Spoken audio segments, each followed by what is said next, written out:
This episode is brought to you by Prize Picks. You and I make decisions every day, but on Prize Picks, being right can get you paid. Don't miss any of the excitement this football season on Prize Picks, where it's good to be right. Week 4 was certainly entertaining. Philly pulled through. Jalen had 130 yards. He nailed that max discount offer. Bills Mafia and Josh Allen showed once again. I got my eyes on Josh next Sunday's night game also. Prize Pick is simple to play. Just pick more or less on at least 2 player stats. If you get your picks right, you could cash in.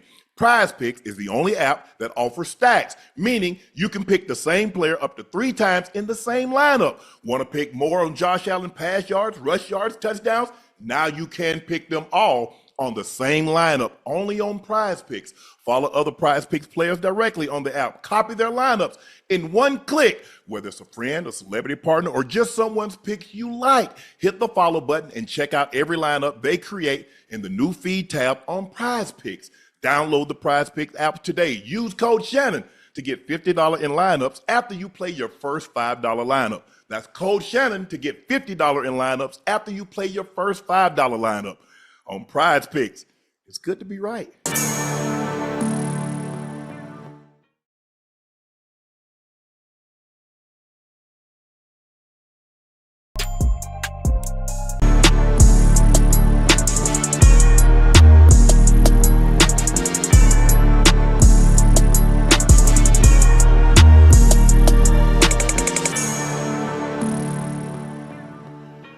Hello, welcome to another episode of Nightcap, a very interesting ball game. We had the largest tie in NFL history, a 40-40 tie between the Packers and the Cowboys. Thank you for joining us for another episode of Nightcap. Y'all know who I am. I am your favorite Unc, Shannon Sharpe. My partner and co-host, that's Liberty City's own Bengals Ring of Fame honoree, Pro Bowler All-Pro, that's Chad Ochocinco Johnson. Please make sure you hit that subscribe button. Please make sure you hit the like button.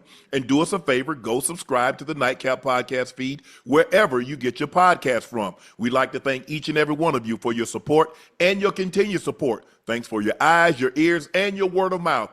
Thanks to you, Nightcap has become the success that it's become. Make sure you check out Shea by LaPortier. If you can't find it in a city or a state near you, order it online. We'll ship it directly to your door. The best tasting premium VSOP cognac on the market. Please drink responsibly and stay safe. Make sure you follow my media company on all of its platforms, Shay Media, and my clothing company, 84 with 84 being spelled out. That link is also pinned in the chat. Well, guys, we didn't get much defense tonight, Ocho. We had a very entertaining game. If you like offense, if you like points, this was the game for your liking. Both quarterbacks played outstanding. Jordan Love, 31 of 43, 337 passing yards, 3 touchdowns, clean game, 0 interceptions, 1 sack. Dak Prescott, 30 of 40, 319, 3 touchdowns, no interceptions, 1 sack, clean game. Green Bay rushed the ball 35 times for $164. The Cowboys rushed the ball 26 times for $117. If you like offense, this was the game for you. If you wanted to see some defense, I'm sorry, you'll have to wait the next week. Very interesting ball game. I don't really have a lot to complain about. The only thing I will question, Ocho, is Matt LaFleur right before the half. The last 2 possessions before the half, Ocho, you struggled offensively. Now, if you reverse it, you struggle your first 2 drives. Now, the last 3 drives, you do what you did. I agree with him going for it. But after you've struggled, you don't do that. But other than that, I got no qualms with what happened tonight. What'd you like about what you saw and what you didn't like? Hey, honestly, Unc, when the game started, it was a doozy. I thought it was going to be boring. I thought it was going to be a blowout. Unc, it was 12-2. I think we have 12-2 or 13-2. Yeah, well, I mean, something like that. I'm like, well, listen, when the Packers got the ball again on their 3rd offensive series, I said if they go up again and get the 20, I'm going to bed and taking me a nap because there's no way. I'm being honest. There's no way the Cowboys are going to be able to come back, especially I think it was the first quarter they had, 60 yards of offense? Something like that. But obviously, it turned out to be a very good game, a very entertaining game from the end of the second quarter on into the 3rd and 4th. And listen, Romeo Doubs, he had his coming out party tonight. He had, if we didn't know who receiver number 1 was for the Packers, we know now. Romeo Doubs showed out tonight and played one hell of a game. Dak God damn, why am I talking so fast? Dak Prescott played a phenomenal game. He did. George Pickens looked very good tonight. Made some really clutch plays, Yep. some dope stuff, showing what he can do with the ball if you put it in his hands. He doesn't always have to be a deep ball. He has that ability to have that yak as well. Outside of that, man, they both teams ran the ball well. They were well balanced with the run and the pass, and I enjoyed it. I hope Josh Jacobs was okay though. I hope he's okay. Yeah. I hope you guys took my little thing I did today. You see what I did. You know, I told Michael gonna get a sack. I said Indiana Jones wasn't gonna throw for 2 touchdowns. What my other pick? Yeah, Jalen Hurts gonna have more than a yard. I knew that. You know, Yeah. easy. That was the only thing, Ocho. I agree with you. I mean, look, Cowboys. I mean, both teams. You laughed at me when I said Ocho. I'm not so sure. I mean, I like the addition for the Michael going to the Packers. Right. But I asked. I said, Ocho, are you sure they're better than the Rams? Yeah, they're better than the Rams. Are you? I'm gonna ask you again, Ocho. Are you sure? Whoa! I don't remember you asking me about them being better than the Rams. Yes, because I would say the Eagles, and I would put the Rams in front of the Packers, and you said no. And so I asked again. I'm going to ask you one more time. All right, I'm gonna give you this. Now, Okay. if we doing a comparison now, offensively, it's a toss up. You can go either way. Now, if we're gonna go from a defensive standpoint, You got to go from a team standpoint. well, then now I would go with the Rams because defensively they're a little better. Okay, that was They're a little better. they've been together. It's going to take Micah some time to get worked in. Yeah. Yeah. I mean, I'm looking at both defenses. Yeah. If I'm defensive coordinator, I will watch the tape, but I'm not going to show it to the team. Because what am I going to show, Ocho? I mean, really, what am I going to show? I let the guy go 31 of 43, 337, 3 touchdowns, 0 interceptions. I let the other guy go 31 of 40, 319, 3 touchdowns, 0 interceptions. Right. What am I showing? Right. I'm looking at Hobbs. I think he's number 21 for the Packers. Ocho, he damn near backpedal out the end zone. You do realize if you allow the guy to catch the ball in the end zone and you tackle him, it's still a touchdown. Yeah. Bro, how far are you going to back up? Yeah. You can't keep backing up. You're in the end. Ocho, No. he has to understand where he is on the field. Right. You take 2 steps, that's it. I'm not backing up anymore. Now you got to come through me. If anything, you shouldn't move at all. If I'm put your heels on the goal, no, I'm not giving that up. Because he had just got outflanked because they ran a switch and he had outside leverage and they got him on the outside. So I said, okay, fine. You had outside leverage. I give him that. But you can't let a tight end run that bull jive slant route and you keep backing up and you a corner. Corners that if that's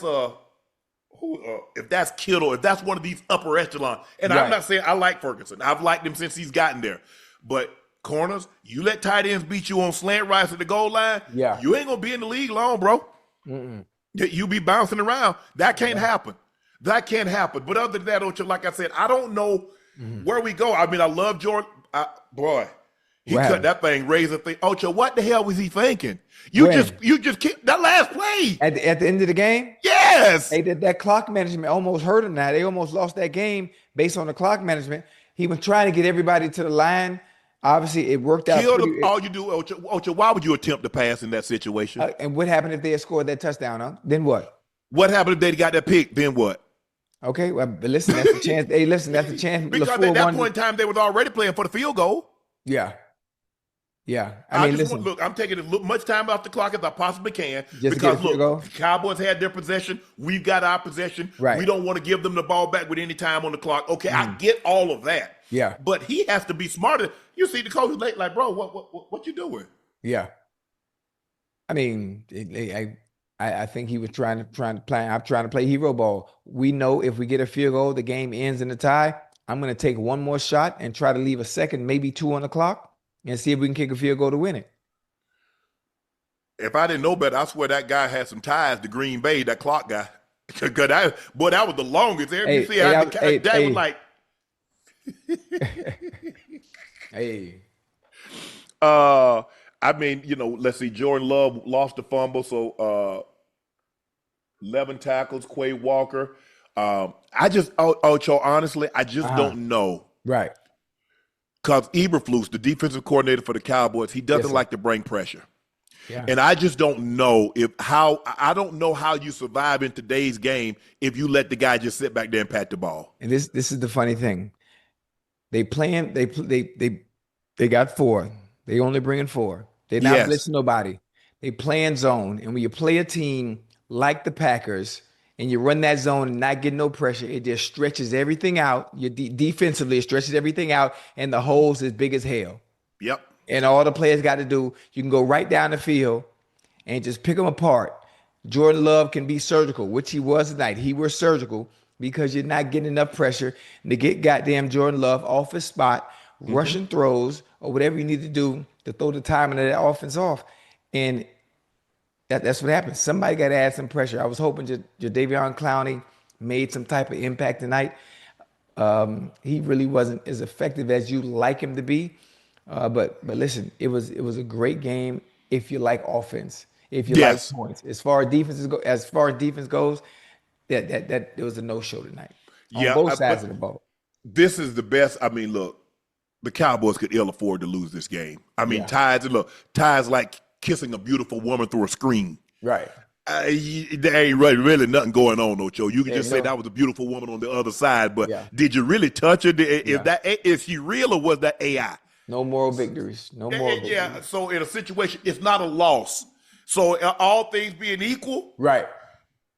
I'd rather be 1-2-1, as opposed to 1-3.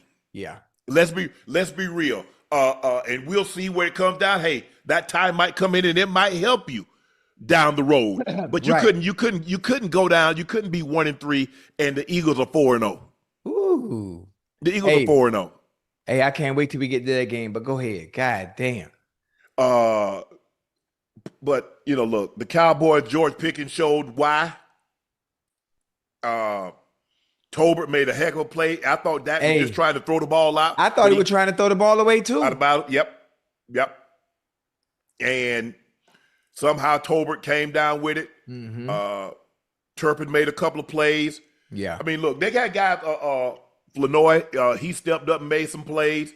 I mean, the guys stepped up and made plays for the Cowboys tonight, and that's what they needed offensively. They needed guys to step up. With CD being out, they needed everybody to step up. George Pickens, show us why you want $30+ million a year to be for a receiver. Show us why. He showed you 8 for $134, 2 touchdowns on 11 targets. Jalen Tolbert was a high draft pick. He got some opportunities. In a situation like this, Ocho, this is when you get opportunities. Right. In this moment, this is where you show, man, we can count on him. Yeah. I believe they always thought they knew they could count on George Pickens because of what he did in Pittsburgh. He just needed to change the scenery. He needed to clear the deck, go someplace, get a fresh start all over again. But these other guys, you see Tolbert, you see Turpin, you see Flanoy, those guys stepping up and making plays. Yeah. Me, the only thing I can say with Green Bay, get Golden more involved. He got too much speed not to be involved, Ocho. But he got too much speed. He got too much speed, Ocho. Hey, Unc, you got to understand, right? If as fast as he is, as dynamic as he is, with speed like that, if they felt comfortable putting him in positions to make more plays, they would have him doing them. There is something when you have a player like that with that kind of speed, you use them. So obviously there might be things that we don't know about that we can't see where they feel, okay, he's not really good at this. So we're going to have him in certain situations doing some of the things that we know he's good at. Right. Because Romeo Doubs looks like the guy. I thought Golden came in to be the number one guy, but 87 ain't giving up that spot. But if you look at Ocho, they really only threw the ball to Dobbs up around the goal line. He had 3 touchdowns, and then he caught that one where Bland kind of like he reached with the wrong hand. Yeah. But other than that, they really didn't give him a whole lot of balls in the field of play. Most of it, like he had 3 or 4 catches right there around the goal line, and he made the most of those, and that's what you want. Like, hey, all things being equal, hey, give me the tubs. But I think if they can get Golden involved, I think he's going to make this offense even more dynamic, Ocho, because he got speed to burn. I was surprised they didn't call that PI. because 9 times out of 10, Ocho, on Bland, on that rail, that shot up the rail, they call that. On the left side towards the end of the game? Yes. Yeah. They call that. I would hate for the refs to be the reason on changing the outcome of the game. Let the players play. That was like a it was Now I get you to watch. They're gonna come out and say that should have been a flag. They're gonna come. You think so? But that don't do me no good. Right. I mean, especially I would prefer you not even tell me, because now I'm gonna be mad. If you lost the game, then it's okay. But the fact that the game ended in a tie, yes, I'm glad they didn't call it, because I hate when the refs get in the way of changing the outcome of a game instead of just letting the players play. Yeah, but I thought Jordan Love, I mean, he made a couple of plays like, okay. But other than that, I can't be mad at him. I really can't, because, I mean, he's only in his 5th year, and there's some things that he can clean up. But on that 4th down, when he threw that ball to Golden, he had some mustard on that. Oh, yeah, he did. He had some steam on it. Yeah, he did. But I thought he played really, really well. I thought Jacobs ran the ball hard. He started making people miss on a couple of those runs. I was like, damn. Somebody gonna need some ankle transplants, because he tearing people's ankles up left and right. Yeah, he was. Javonte Williams. Now you see him another year removed from that ACL surgery. He's starting to look like that Carolina Javonte Williams, dragging people, making people miss. Hey, he was toting that rock, boy. I mean, I don't see any signs of him having an ACL injury based on his performance and the way he ran the ball tonight. Yes, being able to cut and jump stop and all that, and coming to balance and exploding. I'm like, well, god damn, boy. I think Ocho, had the game not gotten so, they could have ran him more, but they fell behind, and so we want to get got to play catch up. Yeah. But I think, you know what? I think blocking that PAT, Ocho, gave them a life, because they were a different team after they blocked that PAT than before, because Green Bay was kind of having their way with them. Well, yeah. And then they blocked that PAT and got a jolt of life, and the next thing you know, they're right back in the ball game. Give the Cowboys a lot of credit. Like I said, I don't think, look, this is only 4 games into the season, but the likelihood of you getting to the destination that you want to end up at, and you start 1-3, isn't very good. It's not likely. 1, 2, and 1, it still gives you a chance, because you still get the Eagles. You still got 2 games against the Giants. You got 2 games against the Commanders, and you have another game against the Eagles, and you have your out of division games. So we'll see how that shapes out. Offensively, I think they're good. My concern is defense, Ocho. I just don't know if giving up 40 points, Ocho, is at home. You giving up 40 points at home. Yeah.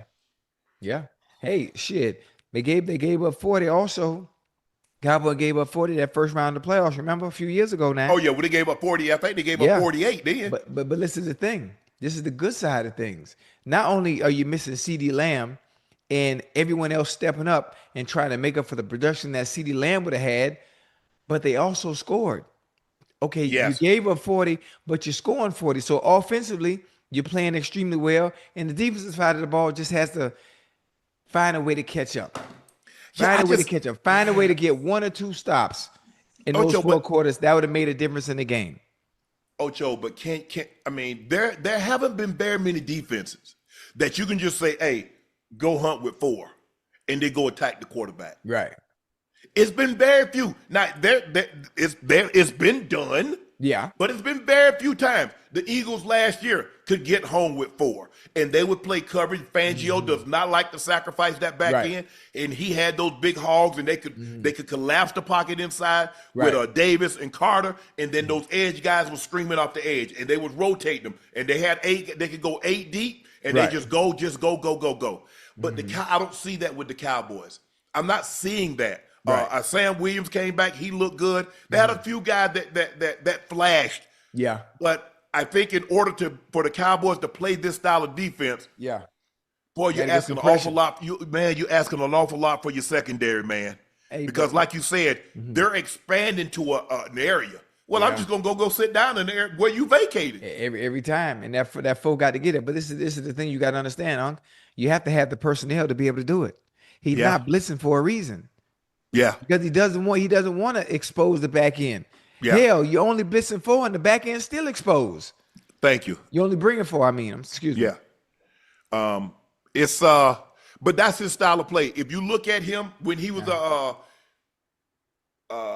he was the head coach of when he was at Indy. Yeah. What did he do? That's his style of play. Yeah. You go watch him when he was in Chicago. Mm-hmm. He's the head coach. Look at his style of play. Now you look at him. This is who he is. Yeah, same way. Now, on the flip side, you go look at Kansas City. Anytime Kansas City, when he gets threatened, what are you gonna do? He'll hit you. He'll heat you up. I'm coming to get you. You get down to his area. I'm coming to get you. Come get you. Yeah. That's not. Hey, but honestly, this is what makes Spags' defense so good. Yes. He has the personnel to be able to do and execute exactly what he needs you to do. The game they had, we'll get to that. I don't want to go too much into it. But a 40-point tie. I mean, I'm trying to think. Have I ever tied? Listen. No, I've never tied a game, so I don't know how I would feel. Right. I just know look. It's kind of like playing cards. You know what I'm saying, Ocho? It's like you get a push. I didn't sit down at the blackjack table to push. I sat down to win. Yeah. So I guess it's like pushing. Yeah. You know what I'm saying? Hey, I didn't lose no money, but I didn't win money. I didn't sit down there to say, okay, push. Push. No, bro, I'm trying to win something. But I guess in this situation, I don't know how to feel. I've never been in this situation before. Have you ever had a tie game in your career? Absolutely not. Absolutely not. But listen, if I played for the Cowboys, if I played for the Packers, I would feel good. I'd be upset. You didn't lose, huh? I feel good. I didn't lose. I'd be upset. We didn't win the game, but we have some great things we have to build off of. Defensively, we need to work. Offensively, they could take the day off. Offense, y'all could take Monday and Tuesday off. Defense, we'll see y'all here in the film room Monday night. Matter of fact, even on Tuesday, on your off day Tuesday, bring your ass in here again. Yeah, they whoo! But that game did some numbers. Oh yeah, I can imagine. This is probably going to be the highest rated Sunday night game they've had in quite some time. Maybe about 28, 29 million. Yeah, about around there. It's the Cowboys. It's a close game. Yeah, it was back and forth in the fourth quarter. It goes into overtime. So yeah, it peaked. I'll agree with you, Ocho. I'll say 28. Yeah, probably. I like it. But the Green Bay Packers and the Dallas Cowboys, they needed 70 minutes, and they still couldn't determine a winner. They have a tie, 40-40. Jordan Love was 31 of 43, 337, and 3 touchdowns, no interceptions. Dak Prescott, 31 of 40, 319, 3 touchdowns, no interceptions. I mean, you look at it, 500 yards for almost 500 yards of offense for the Packers. Yeah. A little over 400 for the Cowboys, but they played to a 40-40 tie and onward and upward. Ocho. Yo. The game you just alluded to. Lamar Jackson leaves the Ravens. Oh, yeah. Wait. Before you even start. Now, what I'm going to need you to do, I don't want to hear you say foot or ball. You've been talking about the Ravens is your team. And I told you was only there for 2 weeks, but you eluded and wanted to be adamant about the Ravens being your team. I need you to keep that same energy that you had for Joe Burrow when things aren't going well with Joe, especially last year. Keep that same energy for that Pompano legend with today's performance. Now I'm going to let you go, and at any point I feel you shucking and jiving, I'm going to interrupt, but go ahead. Keep that same energy. Your day coming tomorrow around this time. I just want you to know your day coming. Oh, hey, listen. You're gonna be real sad if you go 0 for 2. I ain't going you got one team lost today. Yeah. And your other team gonna lose tomorrow. It won't be 2. All right. Lamar Jackson leaves the Ravens in a 37-20 loss to the Chiefs with hamstring issues. Baltimore is now 1-3 for the first time since 2015, and 2 games behind the Steelers in the AFC North. Ocho, how much trouble are the Ravens and Lamar Jackson in as we currently speak? Boy, them boys in hella trouble. You hear me? They in hella trouble. They in a lot of trouble. For one, I'm not even going to talk about the injuries first. I just want to talk about the defense. They can't stop nobody. They can't stop the run. They can't stop the pass. They can't stop Nathaniel. Nothing outside of that. The good thing for the Baltimore Ravens, you're not facing the Kansas City Chiefs every week. So offensively, you're probably going to be very good against everybody else. With Spags dialed up today, pressure. We're not going to allow Lamar to sit back there and have his way. Not only that, when he does drop back, when he is in the shotgun, we're going to have a spy. Matter of fact, we're going to blitz and have a spy. Because I trust my back end to be able to handle their business and doing what they need to do. And it worked numbers. It was phenomenal. The game plan that Spag came in with defensively worked phenomenal. I'm trying to figure out what Baltimore. Look, Spags has a history. If he feels threatened, he's going to blitz you. Yeah. You get down to his territory, he's going to blitz you. You know this. It seems like the Ravens, everybody knows this except the Ravens. Now, they really... they had no answer for it, huh? Ocho, it's been a while. They did not. That offensive line, Ronnie Staley went out, and so now you got a backup in at the most important position at the left tackle. Your right guard isn't playing up to snuff, and so now you're weakened in two areas. You really couldn't get into your run game. Look, they had 166 yards on 17 carries, but 71 of that came when the game was out of reach. Justice Hill cracked off one. But you were able to neutralize Derrick Henry. He only had 8 carries for 42 yards. He's not that kind of back that can give you that kind of. Now, he's more like as he gets going. Now, he can pop off one. But he can pop off one. But this is what you see from the Chiefs defense. Goddamn, Super Bowl. We thinking Saquon gonna have a day. What Spag said? Oh, no. If anybody's gonna beat us, it ain't finna be 26. You got to beat him throwing the ball. Well, hell, if you're coming into a game like this, like today, what's the first thing you say? Well, we taking 2 people out. We knocking 2 birds with 1 stone. We gonna spy Lamar Jackson on pass downs and blitz at the same time.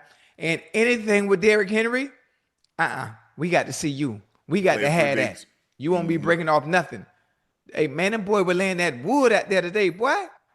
If you go back and look at how teams have beaten the Chiefs in the postseason, throw the ball. First time they lost with Patrick Mahomes as their quarterback, what did Tom Brady do? Go back and look at Tom Brady numbers. You go back and look at Joe Burrow. They threw the ball. You go back and look at Tampa in the Super Bowl. They threw the ball. You've got to be able to throw the ball because Spags you got to take something away. What he wants to take away, he wants to make you one-dimensional. So that way he can just focus on stopping the pass. He let you run it. Now he can't focus on what he needs to focus on. Your quarterback has to be up to par, and he has to beat you throwing the football. And you can't turn it over. Can't turn it over. You got to protect the ball against Spags if you want to beat him. Lamar was 14 to 21, 47, 1 touchdown, 1 interceptions.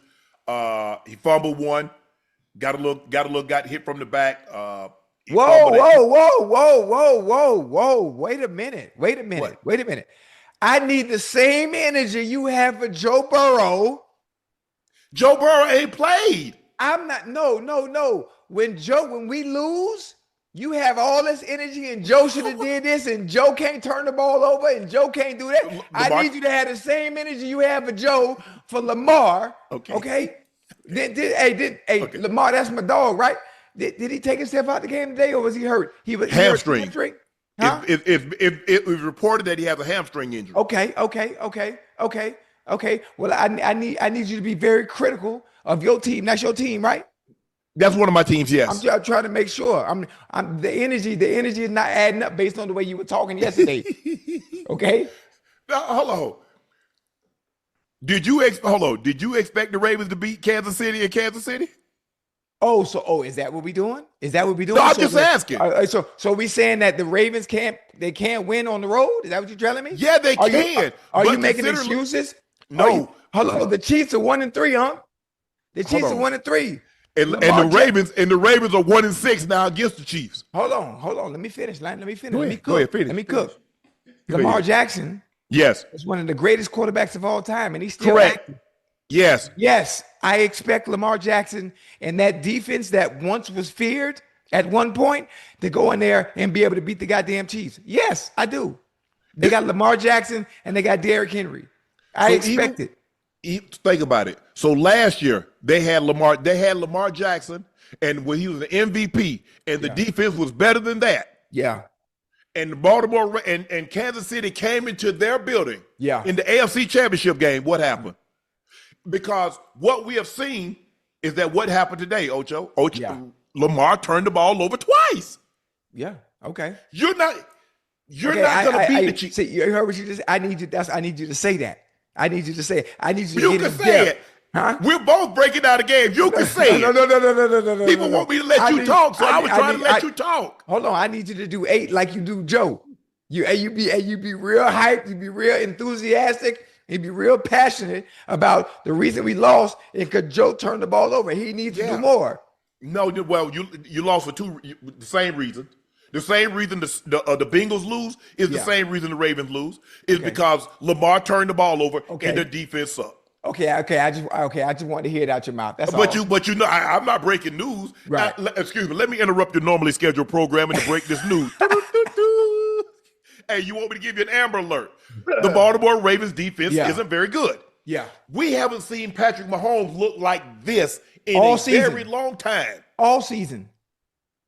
I don't know if we've seen him look like 25 or 37, 274 touchdowns or clean. When was the last time we saw him throw for 4 touchdowns? We haven't seen this Patrick Mahomes in an extremely long time. And he looked very, very comfortable. They ran the ball. They did a worthy. Pacheco ran hard. Kareem Hunt came in and got some big time. Hold on. Talk about Taekwon now. Hey, let me tell y'all something. I don't know if y'all noticed this, but if you want to have a good game, y'all come on and talk to Unc and Ocho on Nightcap. Everybody that comes on the show, for some reason, they go crazy. Melissa Jefferson. They go crazy. Taekwon. Rashawn Gary. Going crazy. Henley. Hey. I'm just saying. I tell you. Hey, matter of fact, all the Ravens fans out there, man. Hey, make sure y'all check on Butter. Make sure Butter's straight. Yeah. I mean, think Ocho. I mean, the Chiefs hadn't scored 35. When was the last time the Chiefs scored 35 points? You probably got to go back all the way back to 35, 23. I don't think they've scored 30. Hold up. Speaking of 30 and 35 points, last year when the Chiefs were playing games, the games they're losing this year, those are the games that they won. They losing the close games. They losing all the close games. This is the first time the Chiefs have looked like the Chiefs of old in a very long time. Very long time, yes. Very long time. Because they were all in one-score game. Remember, Ocho, one-score game. A field goal. Yep. They win by 1. They win by 2. They win by 3. They win by 4. They were all these one-score games. This is the first time that they've won by, a comfortable margin. Yeah. So the last time they scored more than 30 was against the Raiders in November of 23. So almost 2 years. Damn. That's what the Ravens defense has allowed Kansas City to do. Right. So in almost 2 years since they've scored more than 30, they just go in there and made it look easy. Yeah. Well, hey, this is the funny thing, Unc. I know I'm being funny about the Ravens. You know I love my Bengals, but the Ravens are going to be okay. As bad as their defense is, their identity is not their defense. Their identity is their offense. As long as you have number 8, it's no different than when we talk about the Buffalo Bills. It's no different than we talk about the Bengals. Obviously, Joe Burrow is out. But as long as you have 8, you're going to always be in contention. I don't care if you're 1-3. I don't care if you're 1-4. Their team is so good offensively and can score 30, can score 40, can put up 28 a game. It's just you're not playing against the Kansas City Chiefs every day. You're not playing against Spags or a defense like that every single day. Other teams you're going to play aren't going to have the personnel to say, we're going to blitz and have a goddamn spy. That's not the makeup of other teams. So that's how I know the Ravens are going to be okay. But right now they're down in the dumps. And matter of fact, they fans so fickle, huh? The fan throwing jerseys all in the trash. They making fun of Lamar about, Lamar is I'm like, come on, man. Y'all, Ocho, come on, man. this is what we do. The very thing that we criticized Josh Allen for. Yeah. Playing great, but he had turnovers. and he couldn't overcome them. His defense couldn't, and we blamed everybody. At what point in time did we say, Lamar, you got to stop turning the ball over? We did this for Josh Allen for years because Josh Allen would play great. He would throw an interception in the end zone. Yeah. He would fumble the ball trying to do too much. Go back and look at Lamar in the games that he's lost. Yeah. Especially big games. Look at his turnovers. Yeah. Look at Kansas City in the championship. Look at Buffalo. Today, 1 pick, 1 fumble. When your defense is as inept as it is, the last thing you want to do is put them back on the field. Yeah. I want them to play as little as possible. Yeah. That's the thing what the Cowboys are up against. As good as the Cowboys offense is, unfortunately, you got to put your defense back on the field. And I want them to play as little as possible. So guess what happens? I turn the ball over. Joe Burrow knows about this. I turn the ball over. I got to put the unit that I least want to be on the field back on the field. Yeah. Now, I don't know what's going to happen. I don't advocate anything, but I just think the thing is that I don't know what Zach Orr is calling. I don't know what's going on. Whoa. This is what we will not do. What? We will not blame the defensive coordinator for the woes and the struggles of the defense, because them boys they got back there, Wiggins, Marlon Humphrey, Kyle Hamilton, who they just paid $237 trillion. No, y'all got to get it done. A Woozy, whatever the coach calls. A Woozy, whatever the coach called. You got to Woozy. Hold on, that's the Woozy from the Cowboys. He played with Cincinnati. What is Cincinnati? That's automatic. They call him first down. Because you throw the ball on him, it's a first down. That's what they call it. Hey. He's on the Ravens now, but he was with Cincinnati. Wasn't he with the Cowboys also? Yeah, on first down. Yeah, I know first down. That's his nickname? You call him first down? Throw it on him. First down.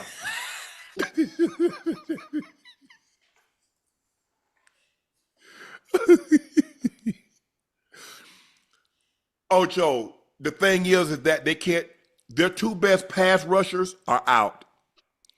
So with that being said, now Wiggins and Humphrey and Hamilton, I don't care how great your secondary is, without pressure, their secondary will become average. Oh yeah, absolutely. With great pressure, an average secondary can look great.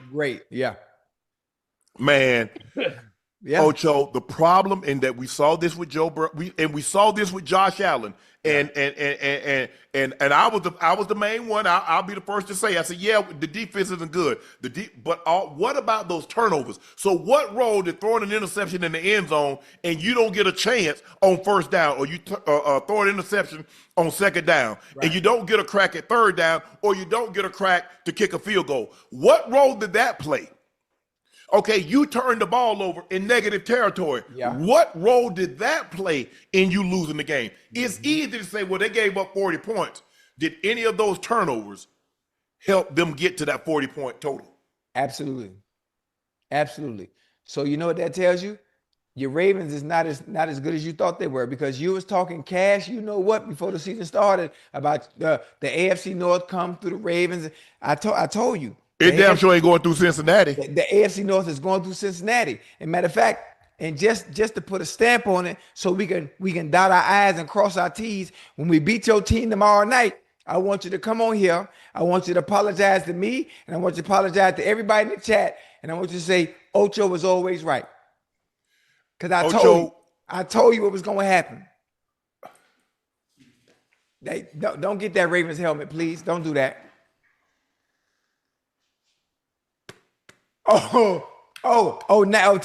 Tonight is Denver, huh? Tonight is Denver. Bronco country, stand up.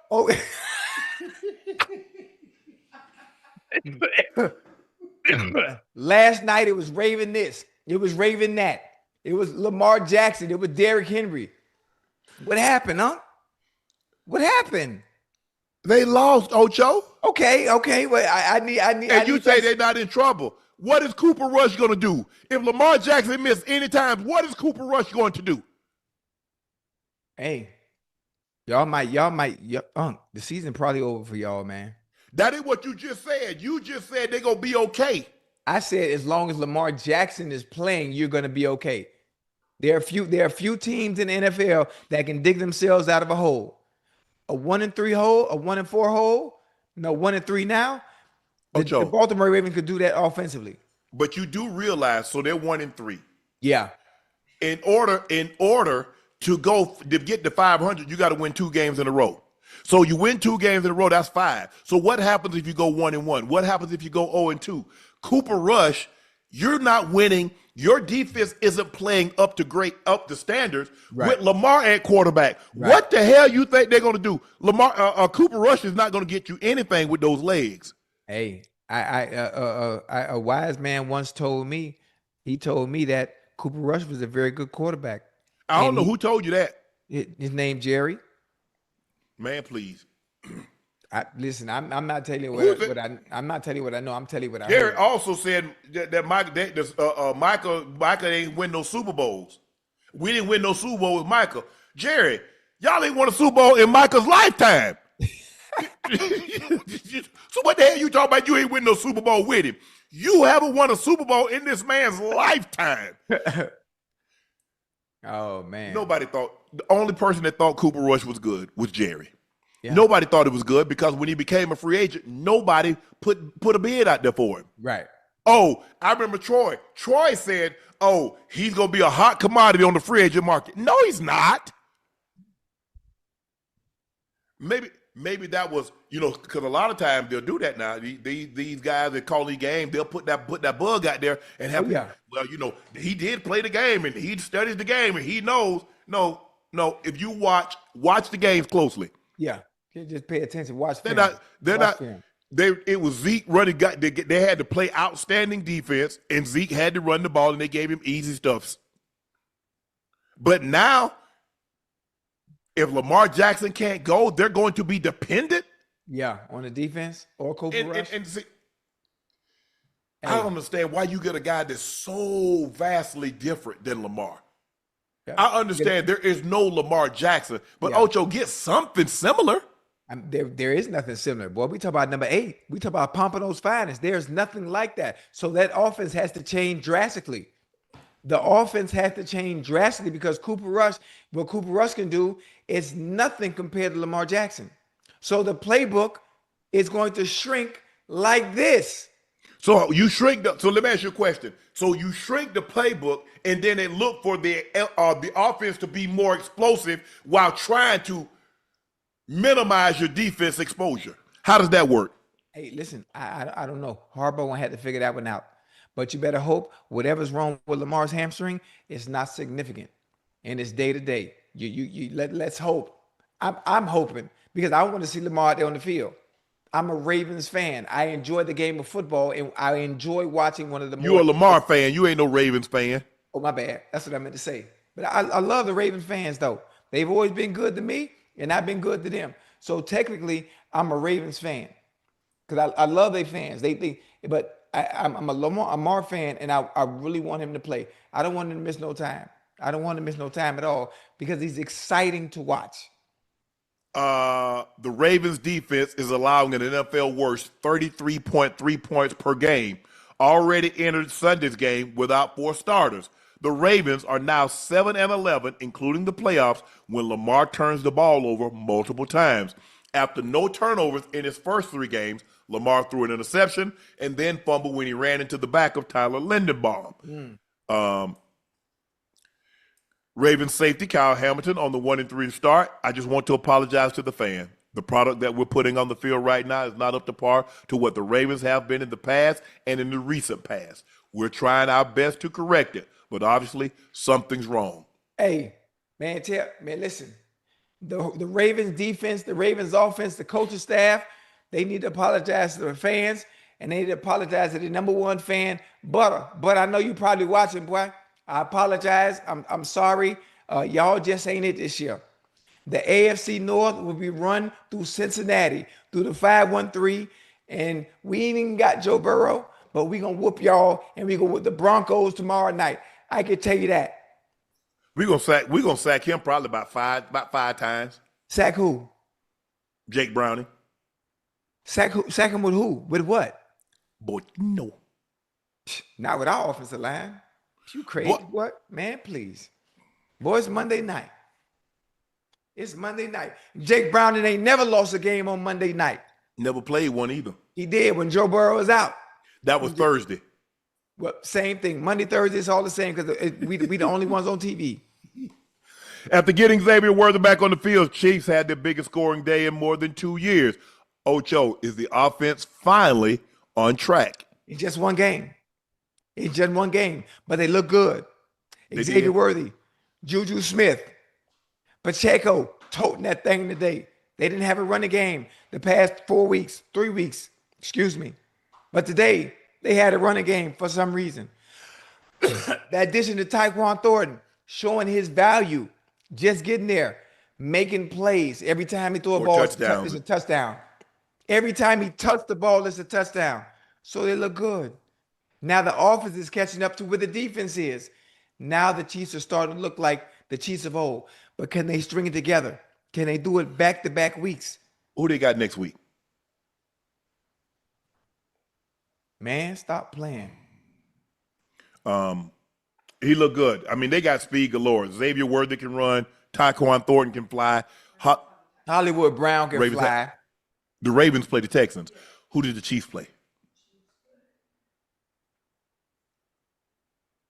And they still the Jags in Jacksonville or in Kansas City? Okay, that'll be a very good game. Where they playing at? In Jacksonville. Sunday, right? Yeah. Okay. That's and then, they get Rashee Rice back after what, 6 games or 7 games? Ooh, 6.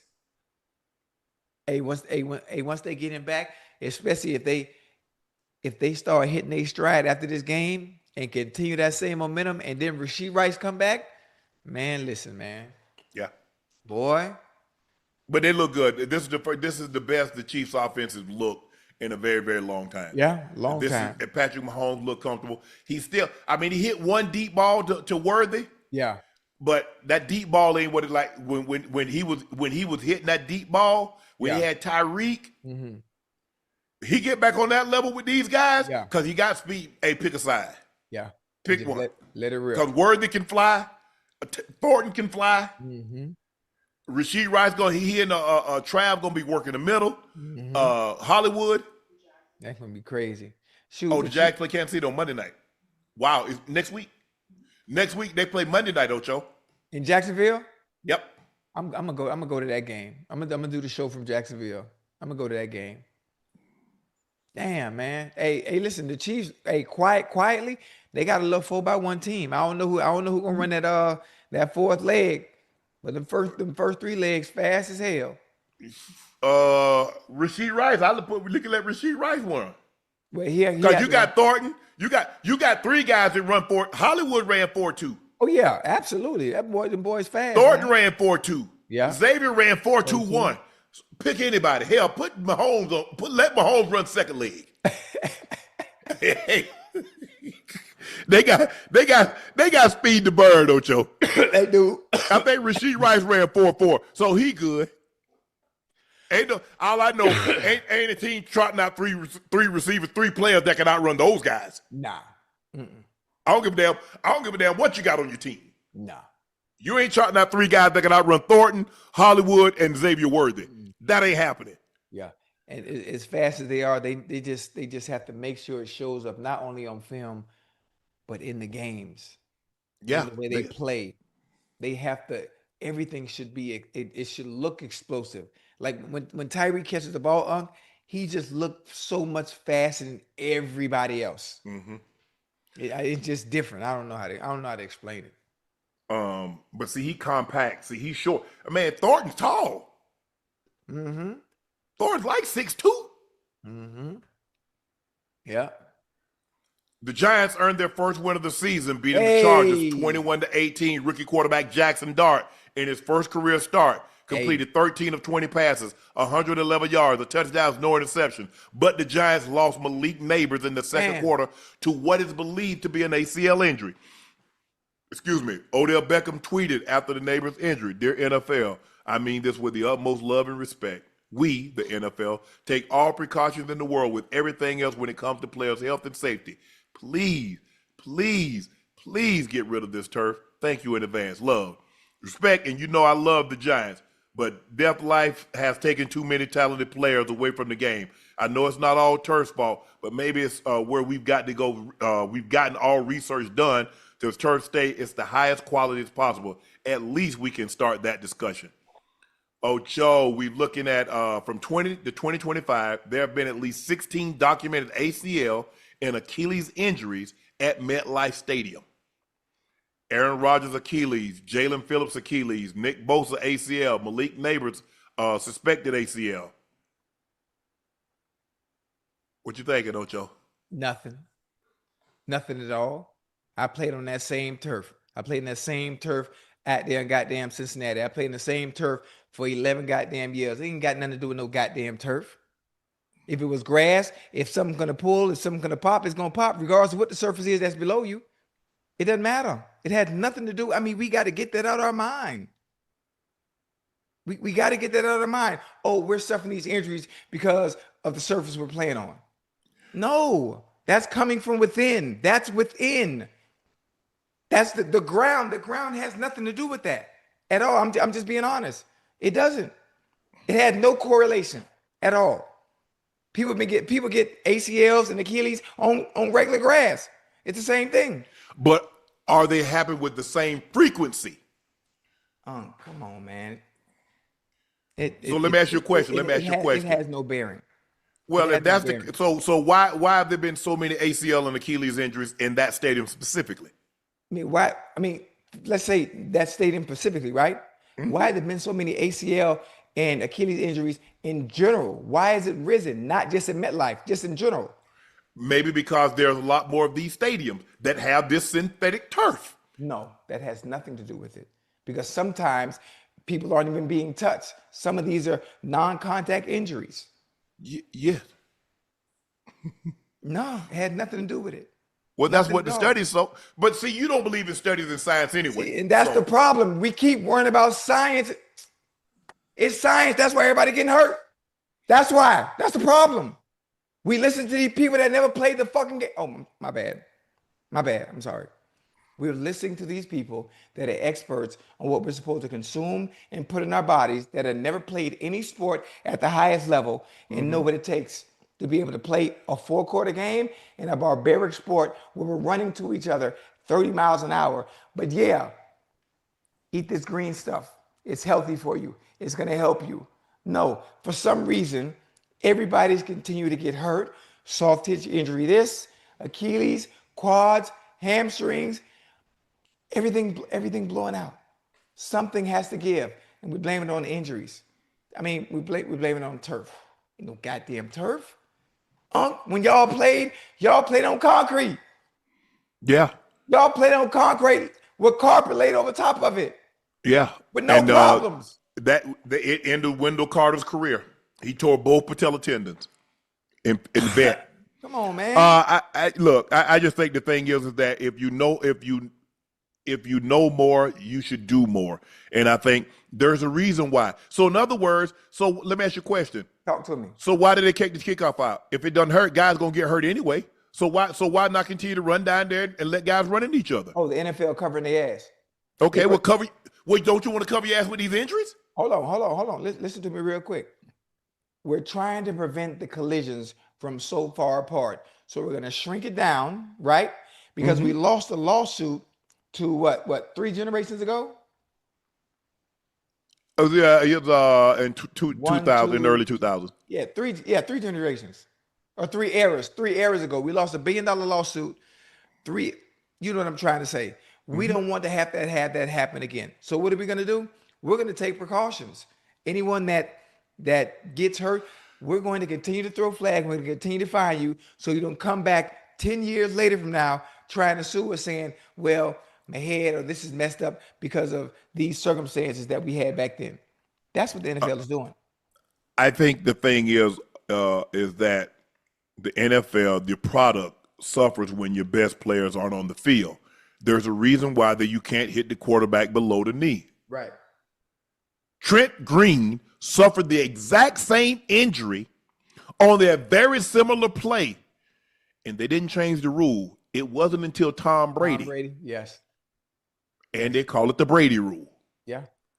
There have been a lot of quarterbacks that got hit in the knee and got hurt. Yeah. But it all depends. I just think the thing, look, I think if you know more, you should do more. Yeah. You don't believe in science. You don't go to the doctor. So yeah, I mean, I go to the doctor. Why? Because I have he to. ain't never played no sport. How would he know how he know how to treat your body? Because I can't check myself. No, but I'm saying I gotta make sure I'm healthy. But why? You don't listen to no nutritionist. Why would you listen to a doctor? Hold on. Listen to me. I don't listen to nobody that does studies and tells me what I need to put in my body to play the game of football at the highest level. Why would you listen to somebody I'm not listening to that tell you what you should put in your body to heal your body? So why would you do that? Well, hold on. I need better context. Why would you listen to anybody to say you need to put this medicine in your body so you can feel better, so you won't be sick, so you won't have a sore throat? Why would you listen to him? Whoa. My sore throat is because of the AC. And I don't know the AC. I'm just asking you a simple question. Let me answer. Okay. I don't take medicine, for one. Let's start there. Okay. That's all I want to say. So you're the one that said you go to the doctor to take medicine. No, I didn't say that. I said a checkup. We got to go. Why you going to get checked up? Because we old. You're not going to listen to what he says anyway, so why do you care? No, because he has to let me know if everything is okay with me. We got to get a checkup. Ocho, why do you care? You're not going to listen to him. We got to get a checkup, every man. And why do you have to get a checkup when you're not going to listen to what he says? Because we're in our 50s, Unc. We have to. What are you talking about? You don't have to. Yeah, we do. Did your mom get checked up? Did your grandma get checked up? No, they didn't. The old people didn't get no checkup. I'm asking you, if you're not going to listen to what the doctor says, why are you going to get checked up? Why do you even have medical? To make sure everything was okay with me. Why? So I can know. So you just want to know. You're not going to do anything about it. So why you want to know? Because I'm supposed to go get a checkup every 6 months. You don't do that? Why do you need a checkup when you're not going to listen to what the doctor says to help you feel better, make you feel better, or be healthier? Why are you going? Well, for one, this is the good thing, right? So every time I go do my checkup, there's nothing wrong with me. So really, there's nothing for the doctor has told me I need to do because I always feel good. Okay. So I'm good. See? But you're going for some reason.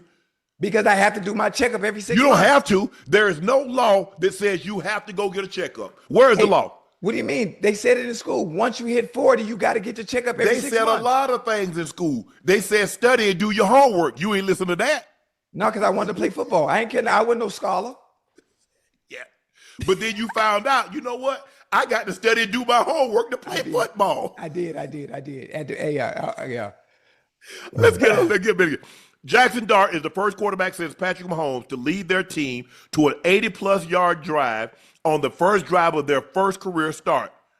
Ocho, the moment didn't look too big for him. No, absolutely not. Look, it's the first game. Look. You and I are not going to start. Hey, we're not going to get a parade going. Right. But what we will do is that we saw flashes and we saw glimpses of him in preseason. He looked good, yeah. That like Ocho, he looked good. And I was like, Ocho, over under 8 weeks of Russ. Right. I said I'm gonna take the under, and I'm not so sure it's gonna be much longer than 4 or 5 weeks. Right. Also, you and I was talking. I said, Ocho, if it's me, I'm gonna start him at home against the Chargers. Right. I'm not gonna start him on the road in the Saints in that building, that noise. I'm gonna start him in my building.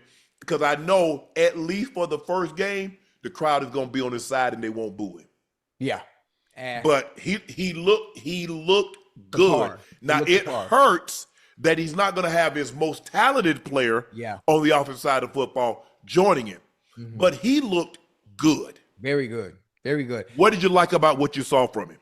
Listen, not only did they run the offense, right? even with Malik Nabry's going out, he still looked good. Obviously, plays are called offensively. Seeing him use his legs on some of those third downs and get those first downs and being able to play off script outside of the scheme and the plays that are called is what I was most excited about. I think about the difference between him and Russell Wilson. Obviously, Russell being in there, being able to stand in the pocket, and he doesn't have that ability to be a dual threat as he once was when he was in Seattle. So having that addition of Jaxson Dart, being able to come in, drop back, being in the shotgun, being able to go through his reads and not see anything there, and be able to pull that thing down and take off. And not only he take on, hey boy, he can run, huh? Yeah, he can run. He got legs. Absolutely. I didn't know he was fast like that. I'm not saying Lamar Jackson nothing like that, but young Bull got wheels on him. Yeah, he can run. Yeah. He looked And real nice. I like Scatterboo running the football. Hey, Scatterboo remind me of Peyton Hillis. He does. He absolutely does. Or All-Star. Mike All-Star. Remember All-Star from Tampa? All-Star nice, but Peyton Hillis and Scatterboo got a little bit more wiggle to him, though. Yeah. They got a little more wiggle to him. Yeah. Let's see here. Giants. I mean, oh man, I thought big guy. I thought Sexy Dexter was going to go. He almost got in there. Come on, Dexter. You know he gonna go low, man. Get that. Hit him with that Heisman pose and get that arm down and get him off. We got to get Dexter work on that stiff arm. Got to work, boy. If he got in the end zone, you know that's a big man dream, Unc. An interception on a pick. Hey, boy, I think the stadium would have erupted if he would have got past that and hurdled over that tackle. But that would have been nice, boy. They did a great job of getting after Herbert. Yes. Thibodeau, yeah. Burns, Abdul Carter, Sexy Dexy. Those guys did a great job of putting pressure on him. He never really felt comfortable. Give them credit. Yeah. Give them credit. They got after him. They got after Justin Herbert. And he finally looked mortal because he had been playing out of his mind the first 3 games. He had played out of his mind. Yeah, crazy. But today he looked like a mere mortal. And my young bull over there on the other side who's been having some struggles, Quentin Johnston. Yeah. Looking like that boy. Looking like how he's supposed to be. Now that confidence is set in, he's stringing games like this back to back to back. And for him, it's only up from there. I just want to give him his praise because we've been down on him because of his recent. He had some drops. He struggled early. Yeah. But hey, Quentin Johnston, boy, I know you're gonna see this boy. Boy, you that boy. Keep going, boy. Keep going. Keenan Allen looked good. Yeah. Keenan Allen. We already know what he can do. We know what he can do. So we just picking up where he left off. Hampton had 12 for $128. Hey, boy, he was toting that thing, what? And can. Yeah, he was nice. Yeah, but Scat Pack go, he get a couple of 100-yard game. He and Jaxson Dart go own the city. Oh yeah, absolutely. Listen, if Dodge was smart, they'd be doing a commercial, a Scat Pack commercial with Scatterbo. It only makes sense. I need 3% if that happened too, Scatterbo. Hey, Dodge, holla at Scatterbo. Scat Back commercial. The Chargers have an O-line problem. Ocho left tackle Joe Alt left the game early with an ankle injury, putting an already injured offensive line because he was filling in for what's the guy? He just got the big contract. Rashawn Slater. Yeah. He was filling in because he moved from right tackle to left tackle to replace Slater. Yep. Slater's out. Herbert was under siege. He was pressured on almost 48% of his dropbacks. Well, it's tough. Now listen, he looked normal because he ain't got your offensive line now. It's hard. You're running for your life when your O-line ain't there. Lamar today. Justin Herbert. I mean, man. Ocho, Philly survives in Tampa 31-25. The Bucs cut into the Phillies' 24-3 lead, thanks to a large part to touchdown passes of 77 and 72 yards by Baker Mayfield. making the 2 longest plays against the Eagles defense since Vic Fangio became D coordinator. Jalen Hurts had 0 passing yards in the second half, becoming the first quarterback to win a game with 8 or more passing attempts and 0 passing yards in a second half since Panthers quarterback Jake Delhomme in Week 10 of the 2008 season at Oakland. He was 0 of 9 for 0 yards. There's only been 2 quarterbacks in league history that have wins in such games since at least 1991. Yeah. Hey, we can't do this, huh? We can't do that. We can't do that. You can't listen. You do me a favor. What? Ask Ash, how much does Devontae Smith make and how much does AJ Brown make? Well, we know how much Devontae Smith make. What is it? AJ makes 32 million. 32 million. 32 or 33 million. And I think Devontae makes like 26, 27. Okay, you got a $33 million receiver. You got a $27 million receiver. And they combined for 4 catches for 36 yards a day. But you got to win. You got to win. You got to win. Yep. Now, as it's not even the quarterback fault. It ain't even we not even blaming Jalen Hurts' fault. As an offensive coordinator, as an offense, as a head coach, how can you even be okay? Even be okay just because you're winning the game and not having some of your best players involved. Do you understand what that does to players mentally? I don't think fans understand. I don't think they fans don't care. They understand, win. the first thing fans say, well, we won the game. Yes, we won the game, but these players would love to contribute and help to win those said games. Yeah. Did you pull up AJ Brown's tweet? The cryptic tweet? Oh man, listen, it's clear. It wasn't no cryptic tweet. This is what he tweeted after the game. If you're not welcomed, not listened to, quietly withdraw, don't make a scene, shrug your shoulders, and be on your way. The man has said it over and over. He keeps saying the same thing over and over. He had to go through it last year.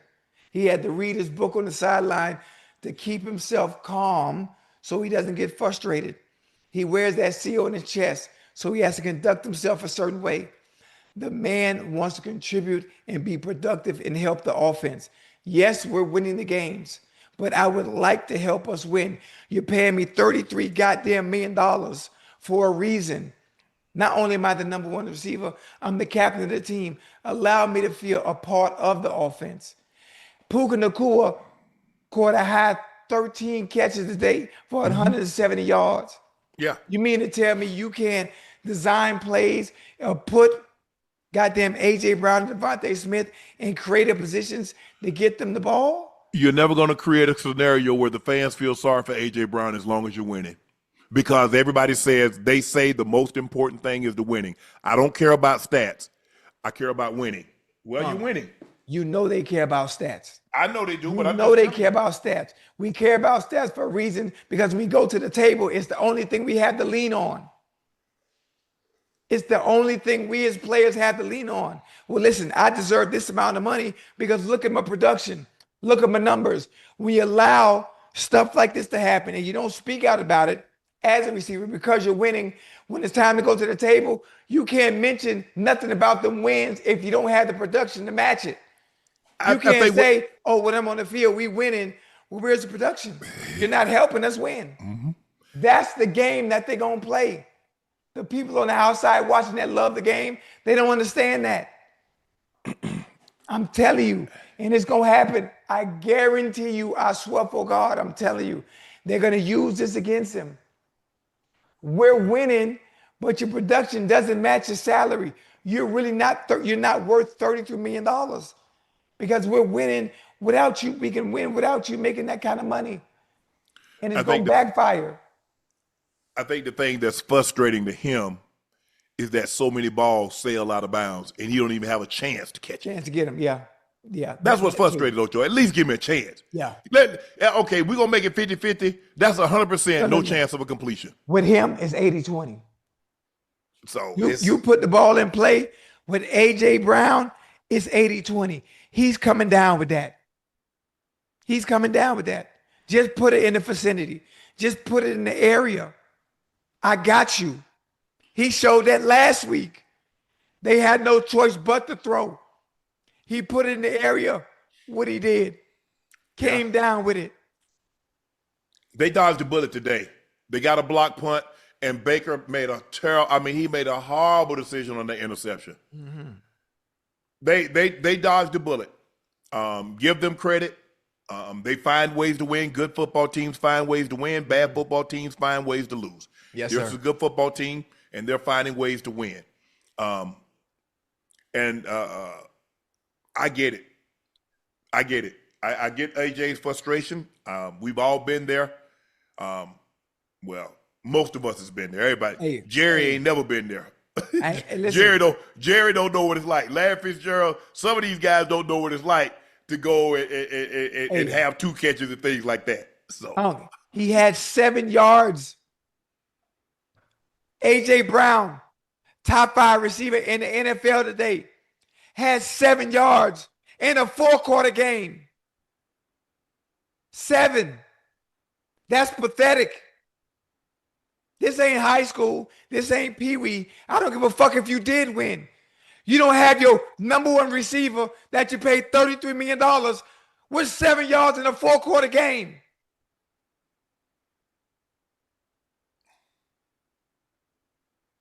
it's tough. AJ Brown, hold your head, boy. Hold tight. Hold tight. You got that C on your chest for a reason. Nah, just click your account and just make sure that money deposited. Nah, it ain't about the money. It ain't about the money. I want to help my team win. I want to be a part of the offense. Well, keep blocking.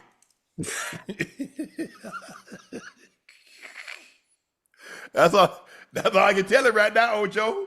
Hey.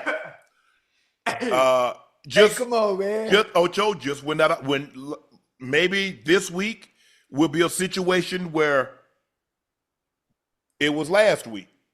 Remember how he came on in the second half and he took the game over against the Rams? Yeah. Maybe that rears its head this week.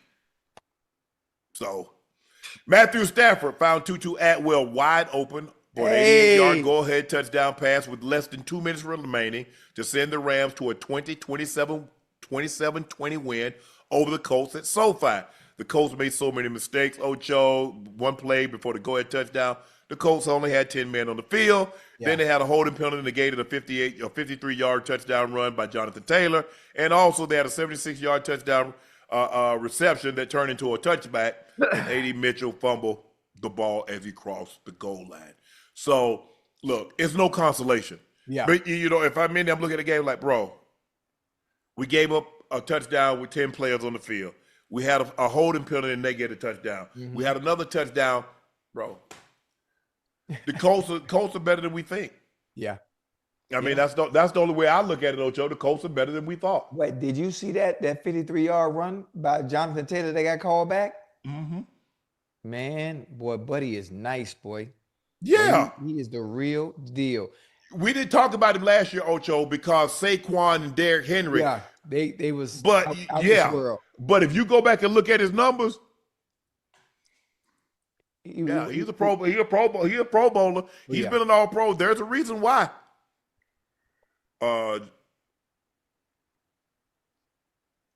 Matthew Stafford was 29 of 41, 375, 3 touchdowns, 0 picks. Roll off them Puka Nacua numbers real quick. Puka had 13 catches for $170, a touchdown on 15 targets. Tutu had 1 for 88 on 2 targets.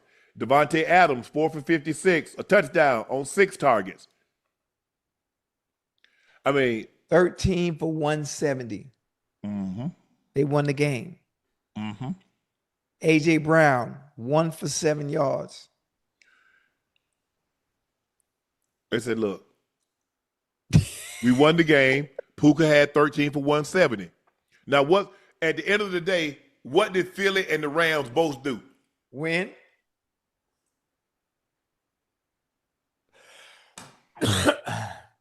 I get it. You preach it to the choir. I absolutely 1,000% understand AJ's frustration. But I'm just telling you, You're not going to convince because the fans want to win. Yeah. They're not concerned about Yeah, A.J. Brown's right. stats. You know that, I know that. Yeah. And the team's not concerned. Yeah. Shit. All right. They're not. Yeah, you're right. Hey, Gilly. Get out of there, man. Get that Gilly was jump cutting right, up. man. The Colts, Puka had 13 for $170, further leading his NFL league in both categories.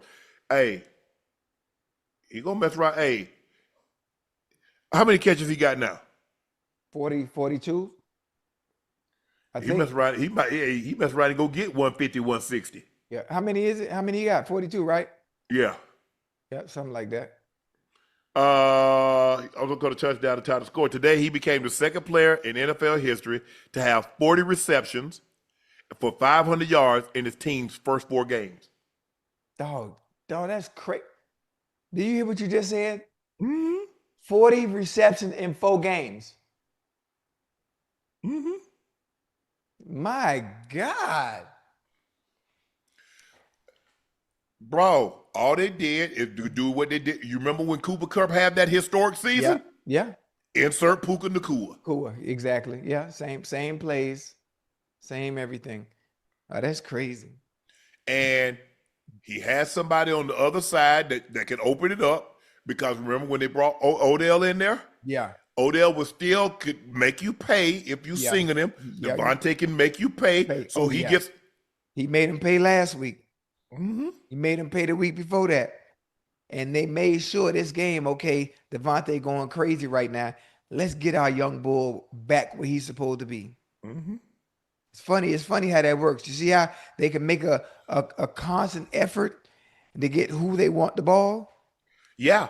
And I think the thing is, Ocho, is that when we start talking about all the receivers, we leave Puka out of the equation.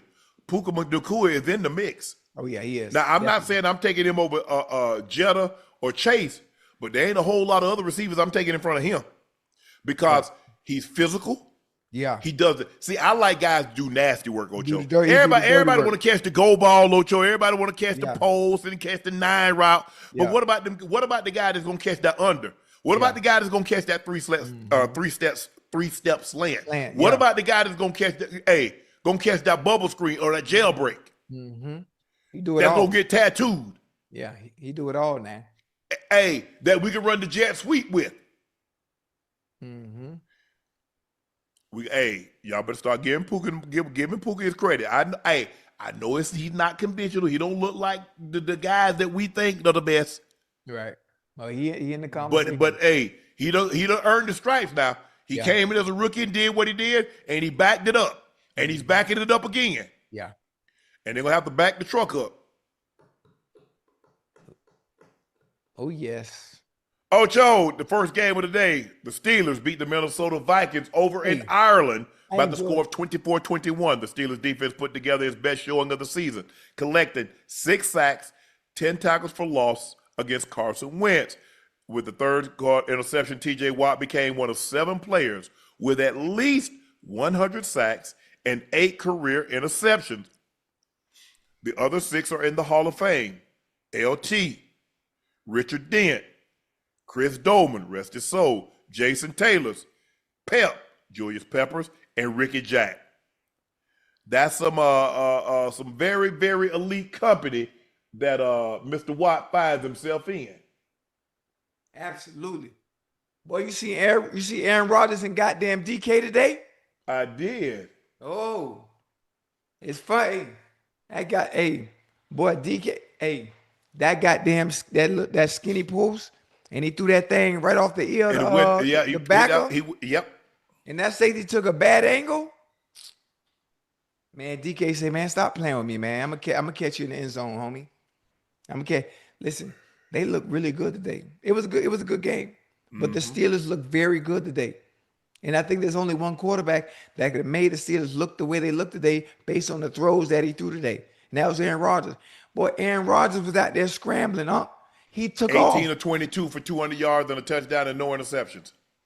He played a clean game. He did. Man, when they ran the ball 29 times. Now, I do question why would you go for it on 4th down instead of kicking the field goal. But other than that, I thought they played really well. Yeah. Justin Jetta, 10 catches for $126 on 11 targets. Yeah. Joe Addison, for 114 on 8 targets. Bro, Addison need his butt kicked. Did you see that guy, that linebacker went and got him? Oh, yeah. He retired. That's a linebacker, Ocho. He just got back, huh? I don't give a... He just got back. Unless he was tied up, had his legs tied in the basement, ain't no linebacker supposed to run a wide receiver down. You do understand. Listen, Addison ain't nothing but 4-4. These linebackers that they run 4-4-4-5, so they run about the same. 4-4 ain't catching 4-4. Hey, when that monkey jump on your back in the middle of the game, when you're not as fresh as you are when it start, that monkey that monkey heavy. Ocho, that man, it wasn't no angle. He went and got him. Yeah. Hey, that lactic acid build up now. And ain't nothing gonna build up. You got to be Usain Bolt to come get me with a lead like that. You ain't come to get me as a wide receiver, and that's a linebacker. Ocho, DK. The Steelers ended Sunday averaging the fewest air yards per attempt, but they lead the league in yards after the catch. In the early second quarter, Rodgers hit DK on a slant. DK truck one final defender getting into the end zone, an 80-yard touchdown. What did DK have? DK had 5 for $126, 1 touchdown on 5 targets, 80 yards. Gainwell, 6 for 35, but Gainwell had 19 carries, 99 yards, and 2 touchdowns. So they had 29 rush attempts, 131 yards, and 2 touchdowns. Wentz, 30 for 46, 352 touchdowns, 2 interceptions, 6 sacks. They pressured him. They hounded him all day. They was on him now. Redmond had 2 sacks. They did. I mean, considering they had all those sacks. No, I'm looking at the wrong thing. Hebrig had 1.5. Benton had 1.5. Elliott had 1. Queen had 1. TJ Watt had 1. Queen had 3 tackles for losses. Wilson had 2 tackles for losses. TJ Hebring had a tackle for loss. I think Ramsey left this game with an injury, didn't he? Hamstring. He played. Hey, he pretended like he had one and got one for real, and then really got one for real. Steelers look good. Minnesota got 15 in the maybe could have done something if that's magnificent science. They get that ball in, maybe they have an extra 30, 40 seconds to play with, and they don't have to rush. But we'll never know. But give the Steelers credit. They bowled their back. They did what they needed to do. They found a way to win this ball game, and they did by the score of 24-21 to win the first game played in Ireland. The Texans rolled past the Titans 26-0, earned their first win of the season. It's the first shutout the Texans had since 2010, and their third ever. Stroud, 20 of 28, 233, 2 touchdowns. The Texans improved to 1-3. Meanwhile, the Titans remain winless. Cam Ward had a hell of a post-game presser, Ocho. Take a listen to what Cam had to say. I mean, if we keeping a buck right now, we ass. So we 0-4. We have at this point we got nothing to lose. We dropped a quarter of our games and we've yet to do anything. So we have to lock in. Especially myself on the offensive line, from the defensive line, from the special teams to all 3 faces. We have to play together. We have not played together this year yet, and that's just something that we want to preach about it every day. Every day we got to do better, and we're doing that, but it has to show up on Sundays. It hasn't showed up yet, but it got to show up next week. I like my quarterback like that. Nah, Ocho, that's the conversation you have when we played and you and I, we were around somebody with our friends. That's what we say. You can't say that publicly. No.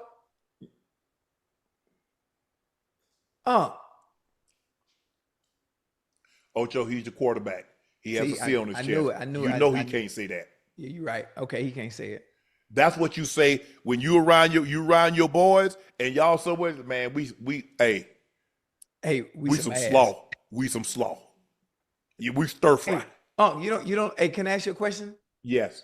I know the program. I understand the power structure when you're the face of a franchise, but you don't like the authenticity. No. You don't like the rawness and the answer. Not from him, Ocho. Everybody can't say everything. He is the quarterback. He has a captain. He has the C on his chest. No, he can't say that. No, he never could. Everything, just because, look, I get it. Where he from Miami, wherever he's from, and that's the way we talk, and we keep it a stack, and we keep it a buck. No. Hey, chat, what y'all think? Y'all have anything? How y'all feel about Cam being brutally honest about their performance the past 4 weeks? I'm curious what they'll say. I know exactly where you coming from. Yeah. I tell you what, go on your job and say we terrible and see if you still have a job. That's all you got to do. In that situation, you can't do it. You can't. I know it's great and it's going to be a great meme. Right. It's going to be a meme now, and everybody's going to be able to put that up there. Oh, we some whatever he said at the end. But everybody, if you play, like people at home, they don't get the dynamic of it. Right, I get it. Y'all say whatever, y'all do whatever. I was say, no. In that structure, you can't do it. Right. I got you. I love people, but he's not lying though. Go on your job and say the exact same thing and see if you still have a job. See, y'all like when somebody else said it because you know it's something you would never do. Yeah. But the funny thing is he's in the position where he can say it. Yeah. But see, just because you can do something, that doesn't make that you should do it. Yeah. It's even more that he's in the position. That's when you have to be even more conscious of it because you're in the position. To whom much is given, much responsibility comes along with that. Yes, sir. Damn, listen. To be a leader, right? It's just not being about the best. It's knowing what to say, when to say, how to say it. Yeah. I can't. Oh, I hate that you have to be like that as a quarterback. I hate that. I like that rawness and that authenticity. And I think, to me, the message and saying it like that, the players in that locker room. Name a great quarterback that's ever said that. That's the whole point. I hate that quarterbacks are robotic and say everything. Okay, really name a great player that's ever said that. Said what? Forget football, basketball, baseball. Name a player, a great one that said that. When Jordan cussed everybody out. When Kobe cursed everybody out. What we say behind closed doors, right? That can never get out. Okay. The way we talk in a meeting. Oh yeah. The way we say, yeah. But we might say you suck and you suck. Boy, you was straight up. But you know what today? But as a leader, and I don't expect, like I said, if you've never been in a position to lead, you could never possibly understand. Exactly. And I can tell, like when I go on people's timeline and I see them, I can tell who's been in leadership position and who hasn't. Yeah. Who's had great responsibility and who hasn't. Right. Yes, sir. That's all it is. Yes. But to say whatever comes up, comes out. Doesn't work like that. It really doesn't. It really doesn't. Yeah. Remember we had that conversation not too long ago about I wish and want more players to do what? Tell the what? True. And that's exactly what he gave us today.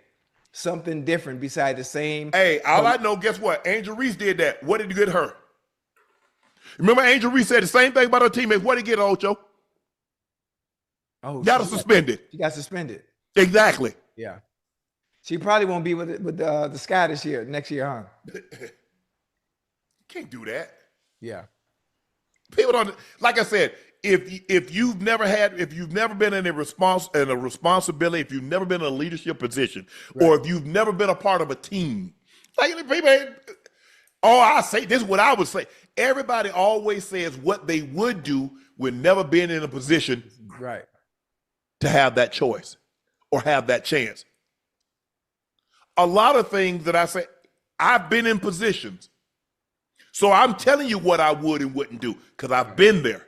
Yeah. If you play the game, if you play a sport long enough, Ocho, you not finna win all the time. No. You not gonna have no 100 yards every game. You not gonna have 10 catches. And things are not gonna go your way. And there have been some time I wanted to blast a lot of people. But you know what? You just bite your lip because you know what? Ain't nothing good gonna come of it. Right. Now,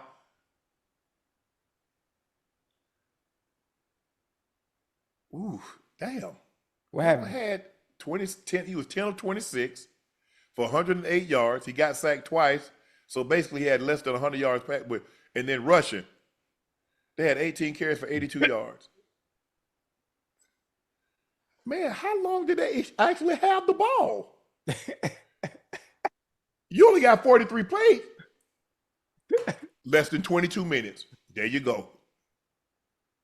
One team possessed the ball 38 minutes and 21 seconds. The other team had it less than 22. Third down efficiency. One team was 2 of 11. One team was 6 of 15, but was 3 of 3 on fourth down. Oh man. Ta-da. Yeah, that was funny. Look, Cam, I don't know what you thought. So let me ask you a question. You thought you was gonna be the number 1 pick in the draft and go to the Eagles? Or go to Kansas City? I mean, do they understand how this works, Ocho? Yeah. The best player in football goes to the worst team. Mm-hmm. They're gonna be all right. I mean, I'm confused. Sometimes I think they think like, oh, no. Yeah. You don't turn it around in 1 year. There's struggle. Yeah. Well, whoa. I think also when you look at what a Jaden Daniels was able to do, you look at what a CJ Stroud was able to do, you might want to come in, okay, I'm the number 1 pick. I'm going to try to emulate and do the same thing that those dudes did for their franchises and turn them around like that. But look at the personnel. Yeah, that too. That too. You got to look at the personnel and how, like, somebody said this new generation, we tell it like it is. This new generation stay broke. That's what this new generation do. You can't talk. Look, I want to know. I want you to go to your job and say on your job what he said. And let me know how that work out for you. It ain't about being stuck in your ways. There's a Ocho knows. Ocho, the thing I know about Ocho and being around Ocho, Ocho joke a lot, but Ocho knows how things work in a locker room environment, in a professional environment. I know what lines not to cross. I know how far I can go. Hey, now with Ocho they had a bad game. Ocho go home with his boys. Boy, we was terrible out there today. Boy. Ocho, I was telling her, the fans booing. I was booing too. Boo. They're like, damn, they booing Sharpe. They're like, yeah, me too. But you have to understand, like, what we say, what I would say to, like, in a meeting, man, I couldn't say that publicly. Nah. And all the great players understand. Look, he'll learn his lesson. He'll understand that being a quarterback, first of all. Second of all, he has the C on his chest. So he has a double whammy, Ocho. Right. He's a quarterback and he's a captain.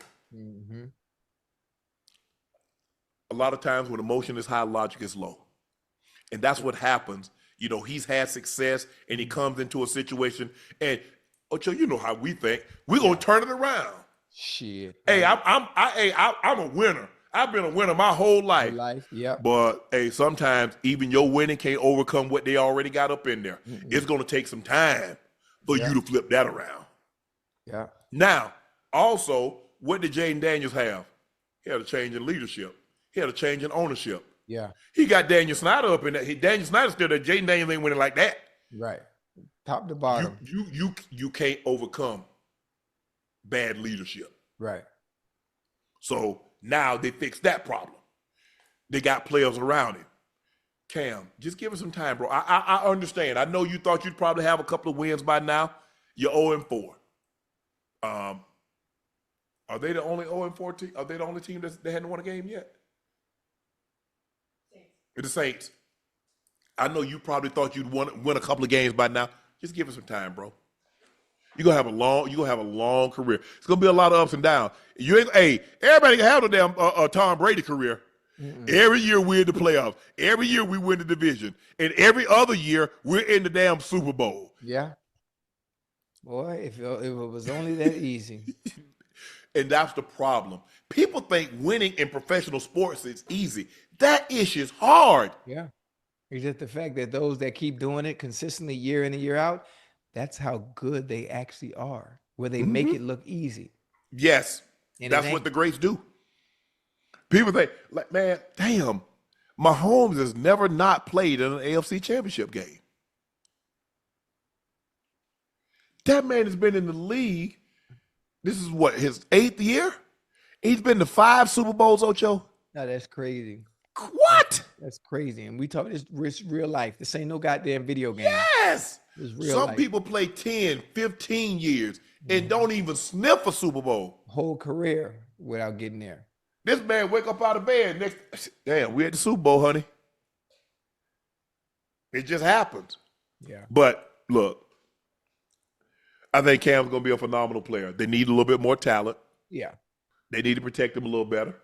But he'll get it figured out. He's an extremely talented. Hopefully they don't beat him up too bad. The Titans have now lost 10 consecutive games dating back to week 13 of the 2024 season. Ward's start to his NFL career has been rocky. Through 4 games, he's completed less than 55% of his passes for 506 yards, along with 2 touchdowns and 2 interceptions. His 23.4 QBR is among the worst in the league. Damn. I don't think it can get any worse, though, Ocho. Hey, you're going to have days like this. You will have days like this. Yeah. And matter of fact, it's better to get it out now as opposed to it be happening in the middle or the back half of your career. Get it out now. What I can't wait till tomorrow night, man. Golly, boy. Your day coming. I can't wait to come on the show tomorrow night, Chad, and talk about how the Bengals whooped up on the Broncos. Hey, you'll be a. Jaguars beat the 49ers, Ocho, 26-20 with Parker Washington's punt return touchdown, 4 takeaway. Former Niner Eric Armstead strip sacked Brock Purdy with 3 minutes to play to seal the win for the Jags. Things got heated at the end of the game. After the game, Ocho, when Liam Cohen and Niners D coordinator Robert Saleh had to be held back while yelling at each other. Saleh had accused Jags of stealing signs in a legal fashion. He told him, "Keep my name out your mouth." Yeah, they should have threw them things, boy. Keep my name out your dentures now. Yeah. Now, hey, don't make me run up on you. Hey, Mr. Liam walked up on him like, "Listen, man, hey, what you doing? Giving all this unsolicited advice. Hey, man, keep my name out your mouth." Hey, he should have shoved him with the finger in his head. He should have gave him one. I bet there you go, man. I'm saying, when it comes to coaches, there's certain things that you're supposed to keep in house. Certain things you're not supposed to share. You know, how you just volunteering information that nobody knows about except coaches. You don't do that. So he had to go check him like Nike. They should have threw down right there at the 50. Trevor Lawrence, 21 of 31, 171, 1 touchdown, no interceptions. ATN, 19 carries, a $124 and a tub, 32 rushes, 151. Brian Thomas Jr. had 5 for 49. Strange, 6 for 45. Travis Hunter had 3 for 42. Fumble. but they recovered it. Yeah. Brock Purdy was 22 of 38, 309, 2 touchdowns, 2 interceptions, and was sacked once. Christian McCaffrey had 17 carries for 49 yards. Brian Robinson Jr., 5 for 21. Brock Purdy, 2 for 13. So 24 rush attempts, 83 yards. Christian McCaffrey had 6 for 92 and a touchdown on the receiving end. Tonjes had 3 for 58 and a touchdown. Pearsall had an outstanding one-handed catch, had 4 for 42. Kyle Juszczyk, 3 for 32. Turnovers killed him. Yeah. Can't turn it over. Every time. It cost you the game. It cost you the game, and it cost him the game tonight. Yep. Travis did not play at all on defense in the second half. 45 total snaps, tied for a season low. 36 offensive snaps. So that means he had 9 defensive snaps, right? They got to make up their mind, man. Ocho, let me ask you a question. They got to make up their mind, Ocho, man. you want to be, let me ask you this. If I gave you a choice, Ocho, you can be a lead at one thing or you can be the average at 2 things. What you choosing? I'm going to be a leader at that one thing. Because right now he's average at both. I don't know what they're doing. Travis Hunter is the number 2 pick, right? Right. I think, to me, I know he wants to play both sides of the ball. I would love for him to be number 2 pick at one position. Well, I was all for him being on both sides of the ball. I know you can do it. You got the confidence to do it. But I need to see you on one side of the ball and being effective for your team, either offensively or defensively. One or the other. Because as a number 2 pick, you should be on the field every single down on offense or defense. One or the other. Because what they're doing is they're bringing him along slow and picking and choosing when to play him. It is not showing the value. It's hard to get a rhythm like that, though. Bingo, and it's not showing the value in why you picked him number 2. Not the way they using him. But what didn't he give? I think he gave up 4 completions though, on his 9 snaps. He did. That's one of the games I wasn't able to see. Yeah, they don't like because I be trying to watch it. Do they let you watch individual games anymore? Individual games, or you got to block, Shit, I be trying to. I'm gonna get me a Fire Stick. I got to get a setup like I got in Atlanta. I was able to see all the games. Yeah. When I don't stay home, so for the 1 o'clock games, I go to a place called Upper Deck in Hollandale. Right. They got all the TVs, and the goddamn Jag TV just happened to be on the Jag game happened to be on the TV all the way on the end. So what?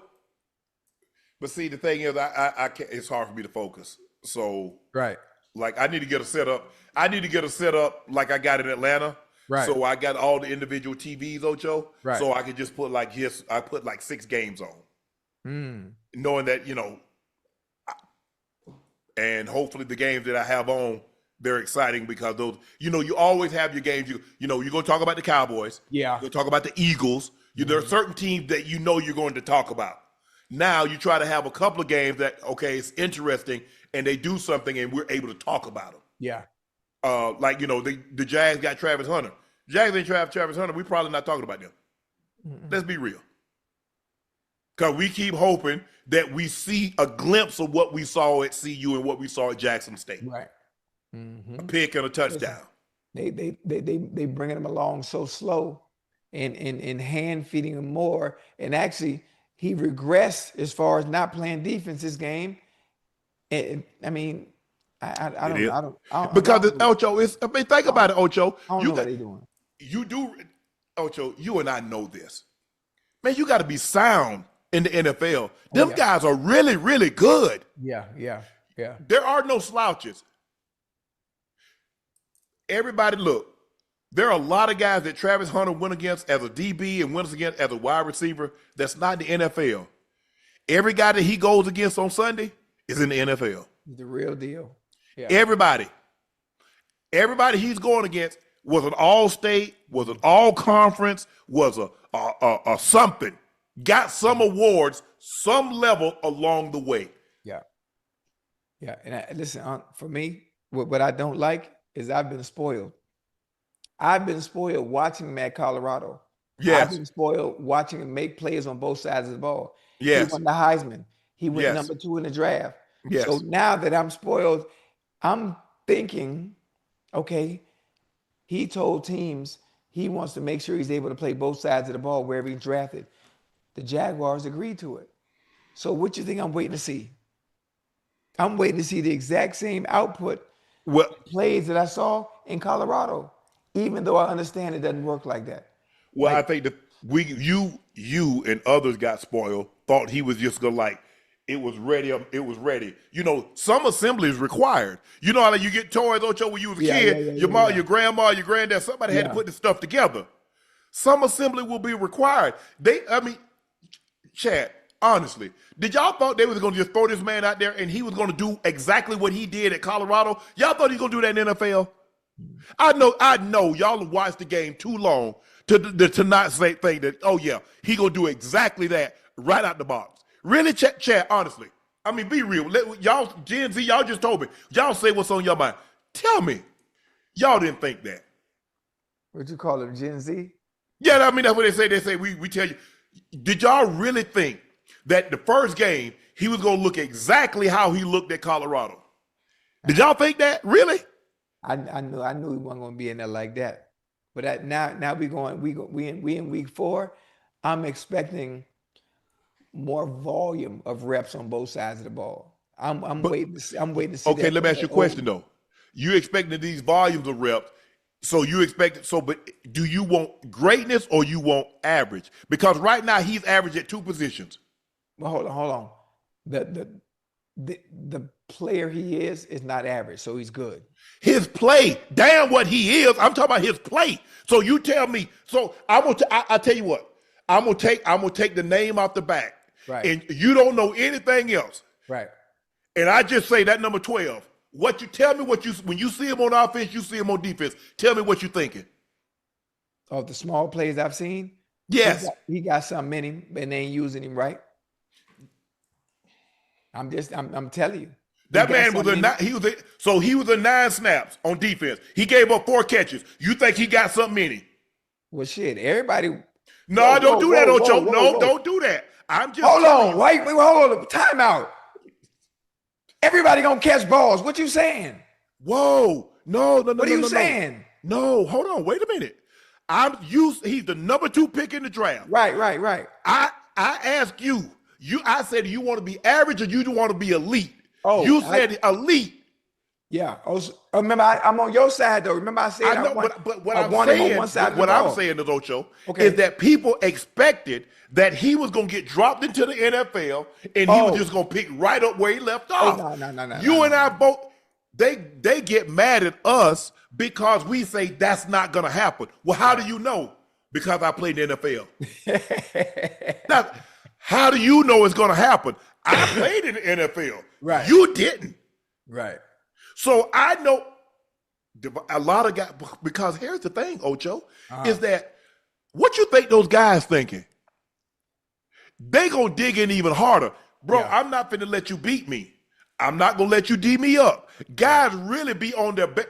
Ocho, you know when you went against Revis or you went against the top, Ayyyyy, or you went against the top guys, Ocho, you know you had to be on your best behavior. Oh, yeah, absolutely.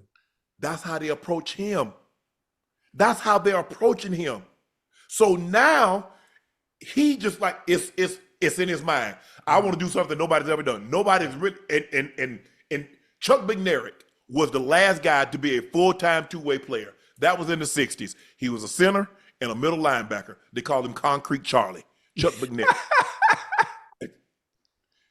Philadelphia Eagles. Go look his story up. Ocho. I just don't know. I just don't know what people what they expect. Yeah. I mean, give the guy some grace. Let him have some time. But he terrible. The coach, bro, it's gonna take time.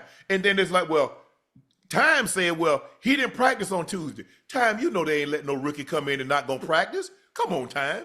Yeah. Ocho, what rookie you know? I've never seen a rookie that's come in and not practice at all. So when they practice on Wednesday, he gets that day off. A rookie. I've seen vets do that. Yeah. I ain't never seen a rookie do it. Yeah. I haven't. Have you been around? You played 11 years. Absolutely not. And Absolutely I've had some rookies. Clinton Portis won Offensive Rookie of the Year. Mike Kroll won Defensive Rookie of the Year. Outstanding. They ain't get no day off. Right. A rookie? Yeah. I say I've grown frustrated. I've grown frustrated because in my mind, number 2 pick, he's dynamic. I know what he can do offensively. I understand his skill set. How are they going to use him to maximize his potential? I just want more. We in week 4, and I'm not getting what I thought I would get. Even if it doesn't have to be both sides of the ball, even just one side of the ball. You and I agreed that I thought he was a better DB. I say play him at DB and put packages. Right. But it seems to Liam Cohen on why Travis Hunter only played receiver in the second half. Personal decision that had to do with a few things we'll keep in house for now. Yeah, something ain't going right. Something ain't going right. Well, there's no reason things will be going backwards as the season goes on. It's a lot. They're supposed to be adding food on your plate, not taking food off your plate. So, hey, I'm going to the game Monday. And I have a conversation with him on the field. I want to know. Hey, Liam Cohen, that's the offensive coordinator? Head coach. I'm finna talk to him on the field too. See, sometimes you got to go straight to the horse's mouth. I ain't asking no players. I'm going straight to the head coach on the field, and I'm gonna ask him, what we doing? Like I said, look, I've been on the field and I saw him with my own eyes. Yeah. And I've seen Travis Hunter. The 2 greatest athletes that I've seen with my own eyes, Bo Jackson and Deion Sanders. Oh, I mean, you're young at the time. You missing somebody. The 2 greatest athletes that I've seen with my own 2 eyes, that I was standing on the field, and I'm watching. Hold on. Now think about what you just said. Yes. You said the 2 greatest athletes that you ever seen with my own 2 eyes. Yes. You missing one. Who? Me. What you mean, who? All you can do is play football. I play soccer, Unc. What you talking about? You know what, Ocho? If you was in MLS, I was. If you went over there to UEFA, La Liga, I say, Ocho, you right. You right, Ocho. But I saw Bo Jackson win an All-Star game MVP and then go to the Pro Bowl. I see Time have the highest batting average for the Braves in the playoffs, and I don't need to tell you what else he did, because if you know Time, you know what he did. So those are the 2 greatest athletes I saw with my eyes. All right, I'm gonna see him myself. You know what, Ocho? What is going on? Ocho, what's going on? With who? Because think about it. He said it's a personal decision that had to do with a few things that we'll keep in house for now. That don't mean nothing. That don't mean nothing. I told you what it is. Things aren't going well doing the both sides of the ball thing, and so you take some off the plate. Ocho, because again, as the season goes on, go ahead. You want to add to the plate, huh? Go ahead. I got my main dish. Now give me my sides. Every week you're supposed to add a different side. Every week you give me more and more as I get acclimated to the game. Right. Different pack. Like you're going the wrong way. Something ain't right. Maybe him wanting to play on both sides of the ball, it's not going as well as it should in practice. I think that's what it is. And I think they put so much pressure on themselves, and the people have put so much pressure. He came in. Look, the reason why he went with Coach Prime, because that was one of the few, if not only, coaches that said you can play both sides of the ball. Right. They weren't going to make him choose. pick one or the other. Right. Jacksonville might have been one of the only teams that said, you know what, we'll allow you to play both sides of the ball. I think the thing is now is that, look, what is in the best interest of this team? Yeah. Not as what is in the best interest of Travis. What is in the best interest of this team? Because right now, the question is, Ocho, are we getting bang for our buck? No, not right now. And to get the bang for your buck, it got to be one spot. He has Got to be be one great. spot. It's either over there or it's over here. Right. I'd rather him lock it down. Now, look, if he goes out there and look, Brian Thomas, you got Brian Thomas on one side, you got so forth and so on.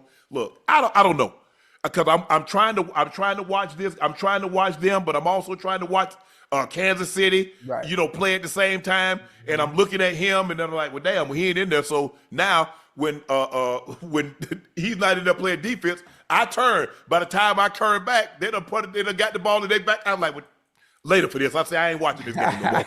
You know what I'm saying? I say I ain't watching this game no more. Right. Let me focus on Kansas City. And so then when I turn back, it just so happens I'm turning back and Purdy is back to pass and Armstead knocks the ball out of his hand. I'm like, well, damn. Yeah. I done missed the lion's share of the game. I don't know, Ocho. I want the guy to succeed, but I want excellence. Hey, and if I can get excellence at one spot as opposed to mediocre average at two spots, give me excellence, give me eliteness. Right. Well, you know what? I will say this.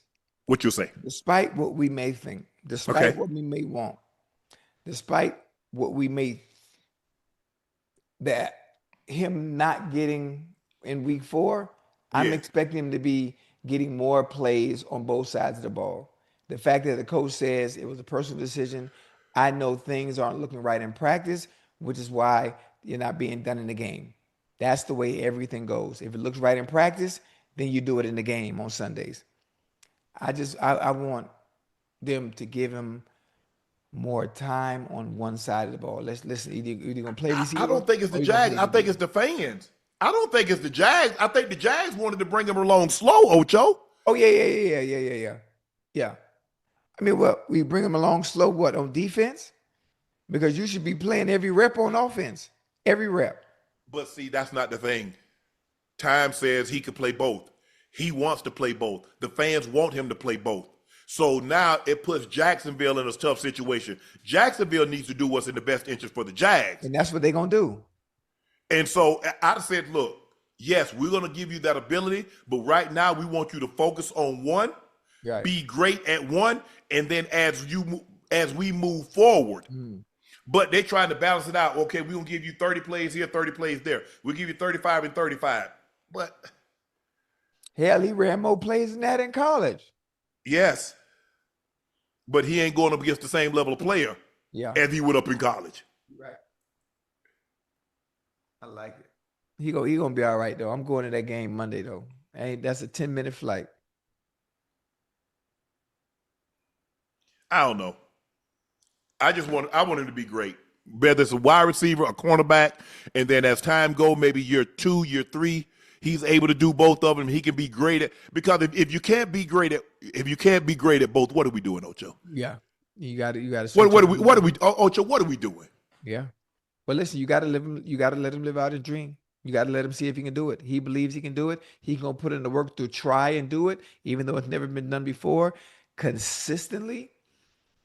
Let him have at it. We'll see how it turns out in the 3, 4, 5 years from now.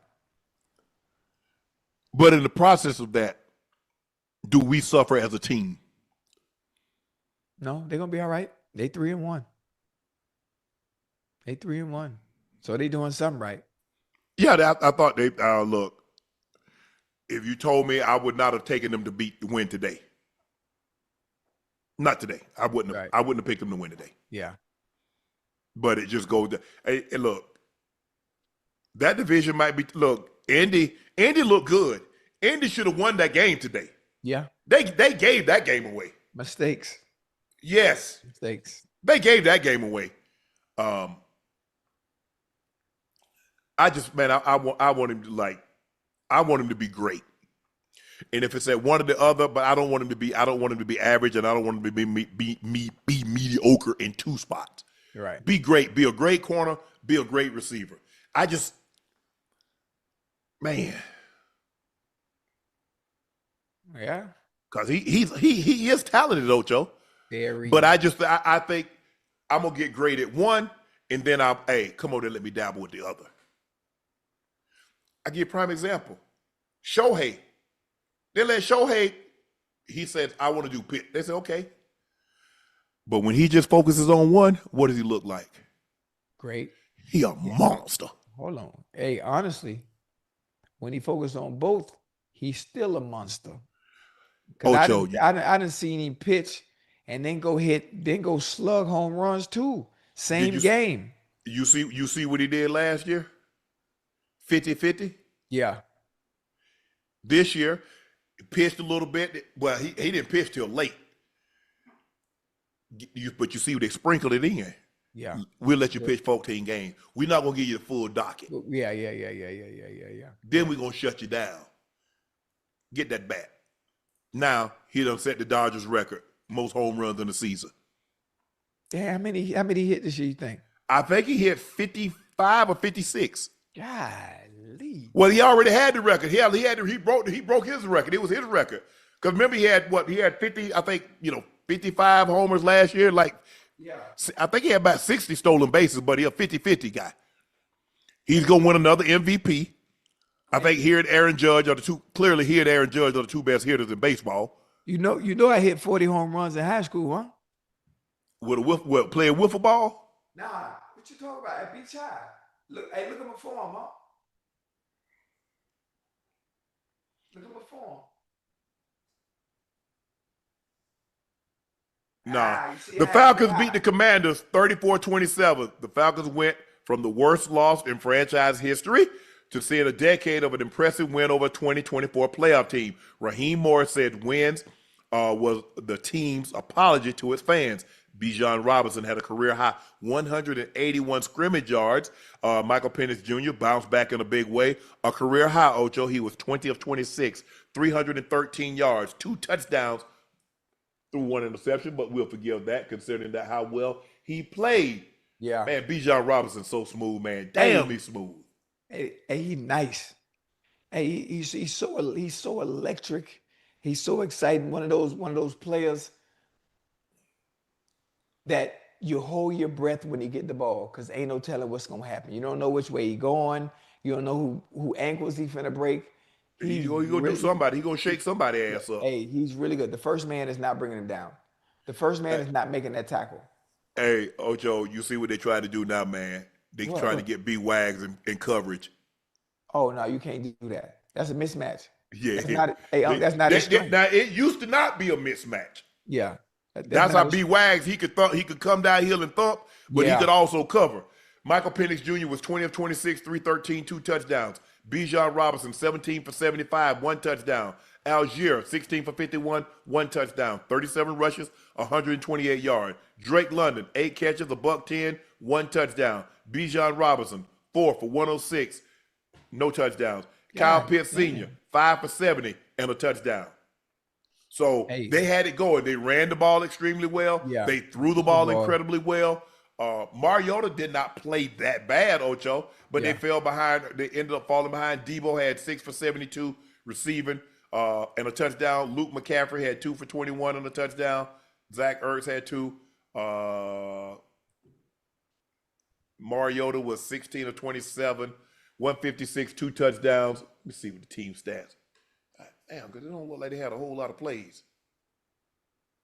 Okay, they had 51. Washington had 51. The Falcons had 64. You run about 60 to 65 plays total in an NFL game.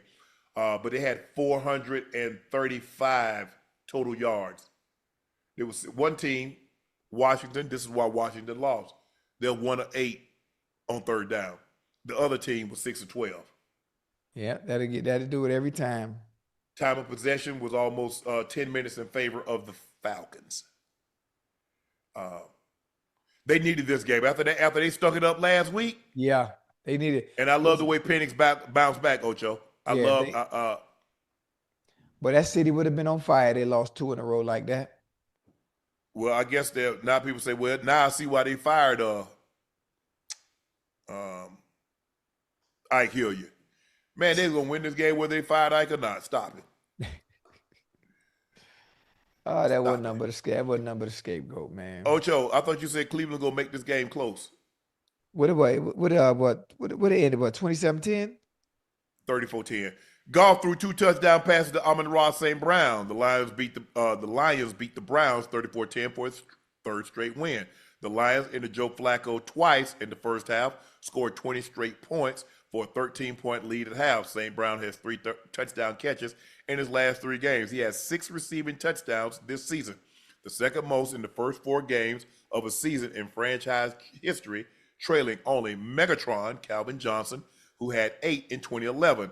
St. Brown is also the NFL's first player with 6 receiving touchdowns in his team's first 4 games in a season since Atlanta's Calvin Ridley had that same number in 2018. Man, that will be getting open. Hey, every time. He is a elite, precise route runner. You can't press him. You can't play off. Everything about it. And they be stacking him. They put him in that bunch formation, Ocho. What you going to do? It's a wrap. And he'll block. And so he confuse you because a lot of times he make it seem like he blocking and he done leaked out to the flat and done get his ass open. He's nice. He's nice. He is. In the slot, he can listen to be small. He can actually go on the outside, even though they don't ask him to do it. Mm-hmm. He can go on the outside and just get it off the muscle. 1-on-1. You get up there and press if you want to. You could be standing at the back of that goddamn jersey. Jared Goff was 16 of 27, 168, 2 touchdowns and 1 pick. That was a great pick by Denzel Ward. Yeah. Because he overlapped. He just kept sinking. They ran the far, tried to run the deep cross. He didn't have no threat in the flat. So he kept sinking. Kept going. A lot of times guys don't do what they're supposed to. But Jahmyr Gibbs had 15 carries for 91 yards and a touchdown. Hey, that boy be running, man. Joe Flacco was 16 of 34, 184, 2 interceptions. Isaiah Bond, nobody really did anything. Isaiah Bond had 3 for 58. Judy was 3 for 48. Junkins 4 for 33. Junkins did run the ball really well today. He had 21 carries for 82 yards and a touchdown. But Detroit looked good. Detroit's flying around. They got after Flacco. Aiden Hutchinson, 2 sacks. Are you sure he's not going to get money? I think he is. 47? He's going to get Micah money. Okay. He going to get it, Ocho. All right. He going to get it. How many sacks does Hutch got now, Ash? This season? 3. 3, that's it? So that one against Lamar and 2 today? Yep. I think I might be right.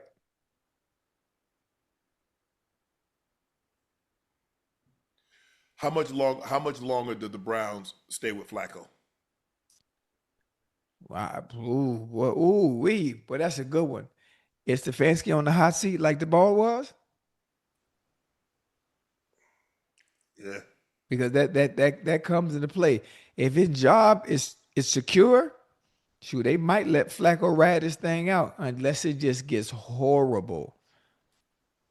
They're not winning. If I'm a defense, Ocho, it's tough because we got a defense good enough to win that can keep us in game, but our offense keep putting us back out there and it wears us down. And then I would just. He got 4 sacks, Ocho. Oh, 4, okay. But he probably got a bunch of. He got it 4. How many 4? Well, we know he got 1 forced fumble.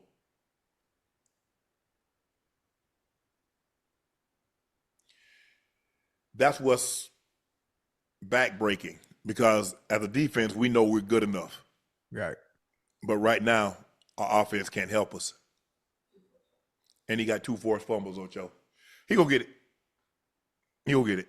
What do we need? Goff has been nearly targeting St. Brown. He's completed 87% of his. He's completed 87% of his passes when he targets St. Brown, 9.9 yards a attempt. In comparing his 69% completion rate with 6.8 yards per attempt when targeting all other guys. So, hell, he damn near perfect no matter who he's throwing to, but he's really on point when he throw to St. Brown. Yeah. Dan Campbell described the connection between Goff and St. Brown as an art form. Josh Blackwell blocks a field goal to preserve the Bears' rally 25-24 over the Raiders. Chicago had 4 takeaways for the second game in a row, allowing the Bears to survive a mid-performance by Caleb Williams and Ben Johnson's offense. They gained 271 yards, just 69 on the ground. Ben Johnson said, "That's a huge character win for our team. I just love it for them." Let's see here. I'm trying to see what these stats look like.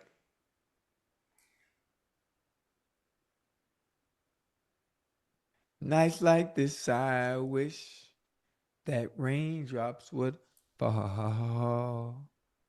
I don't want to see. I want to see. Oh, here. Damn. Nights like this, boy, Bengals putting BTA. Bengals ain't gonna put nothing, Ocho. Stop saying that. I'm telling you. What you telling me, Ocho? Tell me what you telling The me. Bengals are going to beat the Broncos tomorrow. Tell Pat Surtain, don't even show up because Uno gonna have 150. Nah, not against the Broncos. I mean, he might on Ross, but he ain't gonna get that on No. PS2. No, PS2 is following Chase. Chase gonna have 150. I'm telling Now, you. you know, when he followed Chase last year, they targeted 5. Don't do that. You'll see.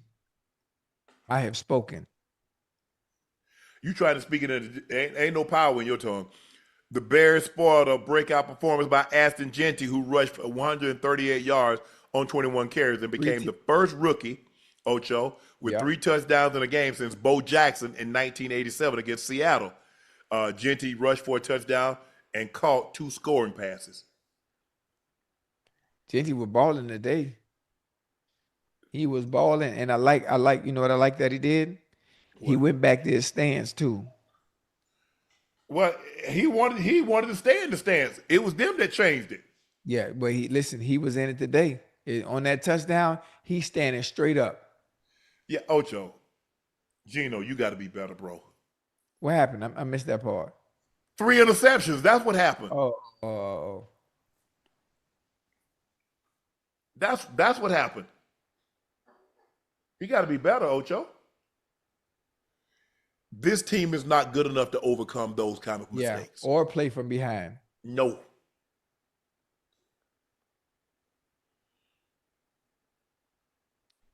(14-21), 117, 2 touchdowns, 3 picks.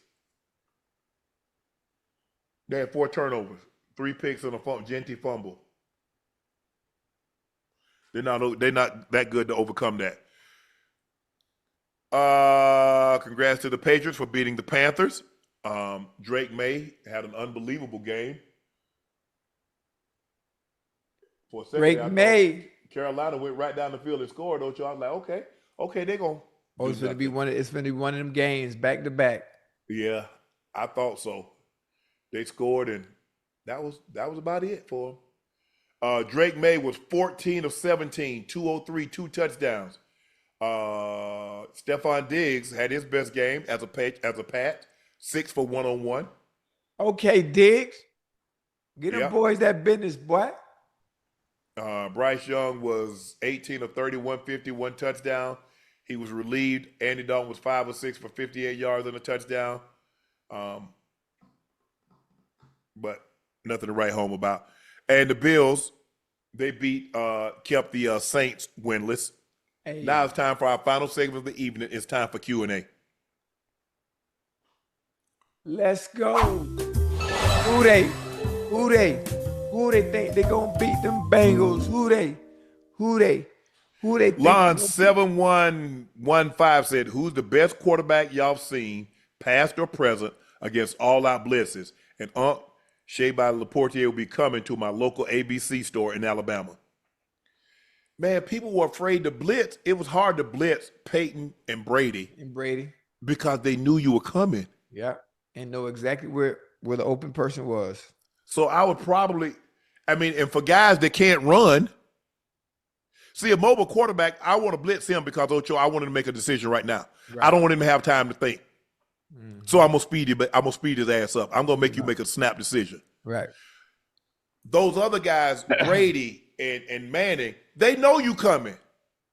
And know exactly where And the ball they goes. pretend like they don't know you coming. Mm-hmm. I would say who you want. I'll take who you don't want. You want Brady or you want Manning against the all-out blitz? I'd probably go with Manning. I'll take Brady. Big Nuke ambassador getting ready to bring Titletown back home. I guess he's talking about the Titletown is the Packers, Green Bay. Big Nuke hold on. No, I guess he's talking about Kansas City because he's like same guy. Mahomes plus one musket plus one shotgun equals too many weapons. I like that. That's a good one. A's go crazy. Let's talk about Mitchell. He'll be a top 3 cornerback in the NFL in my eyes if it's already happening. And Cooper got that INT. I agree. Hey, Mitchell, they put him on a Buka because Buka was going crazy on everybody else. Yeah. Buka had a nice look yesterday. Oh, yeah. Went for about 67. Kimber Norwood Jr. said, Unc, I hope Malik Neighbors is all right and the Giants have something special in Jaxson Dart. I hope he's all right too, but the news does not look good for No, Malik he tore Neighbors. Unc, he tore his ACL. I know. Yeah. Man, that's messed up. Here we go again. I'm gonna say it again. Boy, you can have my knee. They creaky. Jason Zelsdorf. People complain about college overtime rules. At least there's no ties in college football. Dwayne Lockhart. The Bears. Keith Oliver said, it's still Tampa Bay, guys. It's still Tampa Bay. Dab Smith says, I'm a Packer fan, and I'm super embarrassed right now. What the F did I watch? That Jordan Love bro be having me furious. Yes, and I understand why. Red, I said, why is Ocho trying to steal Nightcap blueprint? Oh, why is Ocho? My bad. Ocho. What he did? Imitation is the sincerest form of flattery. Well, we started Nightcap going after the games. There's a lot of other people that started doing that also. Oh. But we were the originators and people like our spin on it. So okay. They come to us. They come to us, Ocho. Yeah. Philip Turner said, how y'all feel about the Colts after this game? I feel like the Colts gave one away. They did. That's what I feel like. Dr. Frankie L. Bellamy, cue the theme music. We them boys. Y'all not them boys. Slow down a little bit. Pump your No brakes. rush 75. Ocho Brown's #1 defense. Child, please. One pride. Lions. I mean, listen. Bible Patel said, what y'all think about Lamar faking an injury because he was getting his you-know-what handed to him? The Chiefs are still the Chiefs. Offense going to be explosive once Rashee Rice is back in 2 weeks. Yeah, let's already. I'm going to take a man at his word. Man said they said he had diagnosed with a hamstring issue. I've never known Lamar to duck any smoke, so. Nah. First of all, even if they try to steal it, look, we don't have no copyright on who can go on after the game. Right. There's only one Unc and Ocho. They don't break the game down. They can't tell stories like we can tell because they ain't been through what we've been through. It's different. So we different. Different.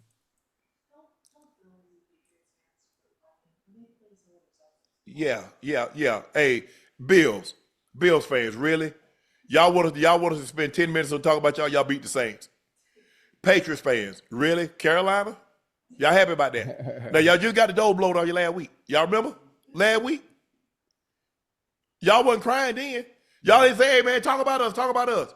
Now, y'all would stop it. They got the win. They got the win today. DJ said, go Birds.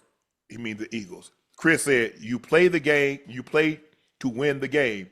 There's no ties in sports. NFL is, NBA is king. Chris, you don't even believe that.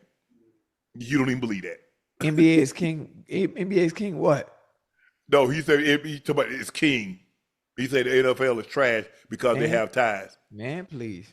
Angie Carr said Packers are still undefeated in Jerry's world. True. Todd G said, Unc and Ocho, I turned 24 today. Where were you when you were 24? What would you tell your 24-year-old self if you had a chance? 24, I was in the league. I was in my, Ocho was in the league. I was in the league. What year? What year? 2004? No, when you were 24. 24? By the way, happy birthday, bro. Happy birthday, bro. I was in the league giving him hell. Hey, I had Roger Goodell taking Tylenol. I was on the cusp of making my first Pro Bowl. Yeah,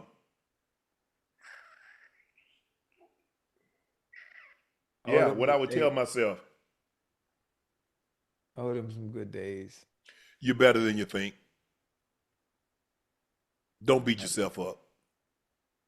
You're going to make mistakes. You're not perfect. And falling down is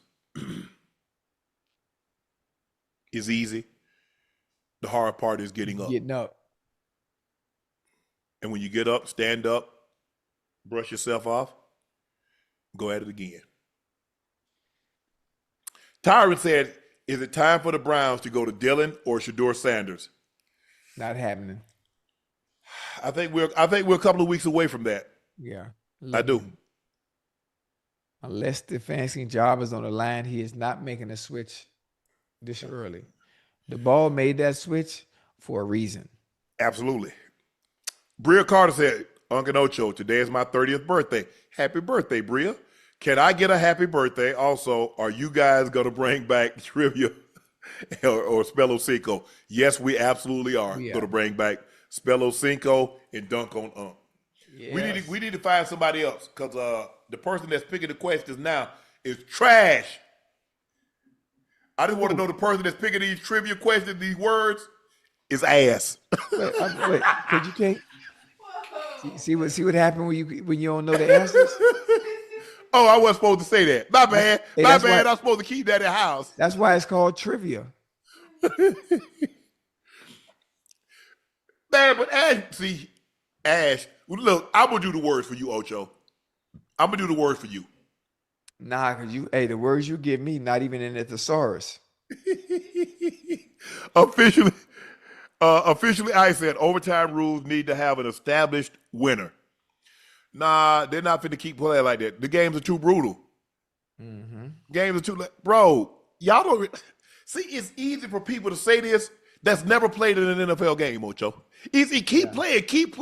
It's easy to say that. First of all, you said we want both teams to possess. Y'all want everything, so y'all want to keep playing. So if you play an extra 30 minutes, the hell, so what? Right, yeah. And them boys to be tired, boy. Like, man, all I'm saying, I just wish everybody that talks about what they could do in an NFL game, I just want them to go to Lowe's or Home Depot. I just want them to buy a hard hat like you see these construction workers have.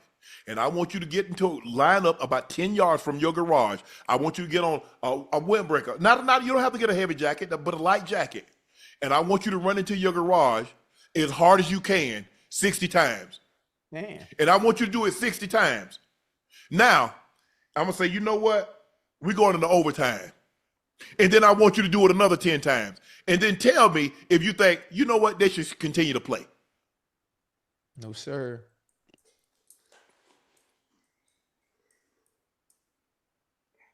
Everybody, I'd have caught that pass. Sure you would have. No, you wouldn't. I'm almost certain you would have caught it.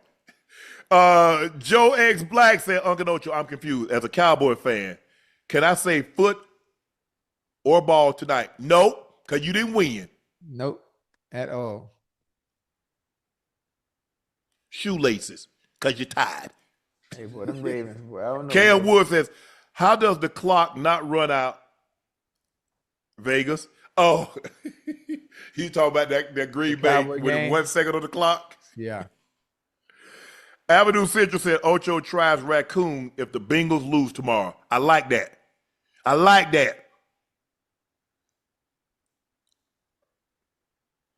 got a lady in Glenville go whip him up. And now, when the Broncos win tomorrow, I'm gonna have that lady to send frozen that bull dick and onions, and you gonna eat it right on Nightcap. You gonna eat it on Nightcap.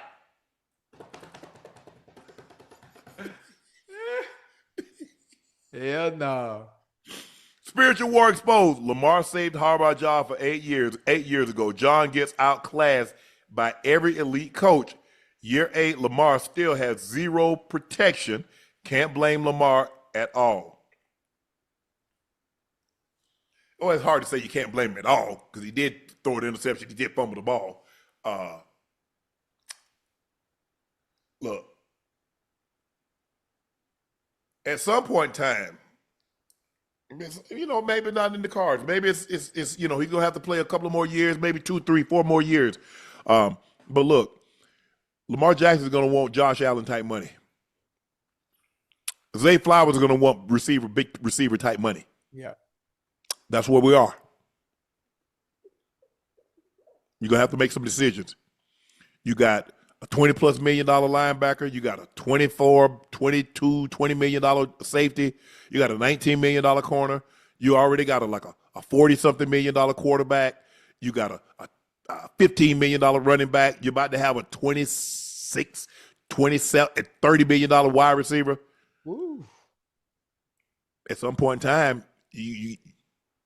they're gonna have to says, okay, it's justified. They're gonna have to go to a Super Bowl, Ocho. Yeah. And that window of opportunity is closing for that as well. You're absolutely right. Bobo Partel said he declined comment on Lamar's injury.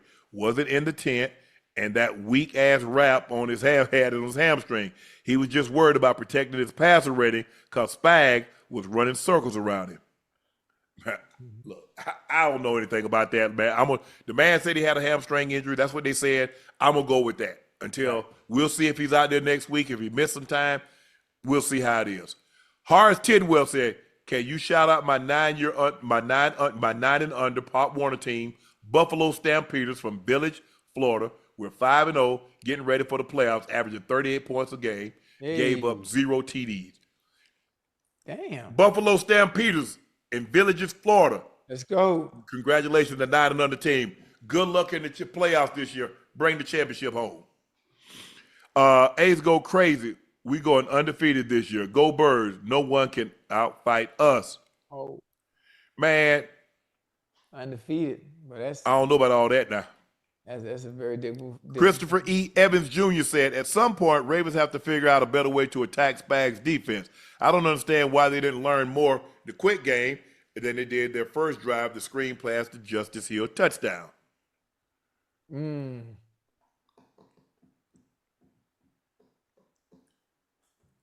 They can figure it out sooner or later. Astro said, "Y'all not mentioning Lamar's all-pro center literally punched the ball out."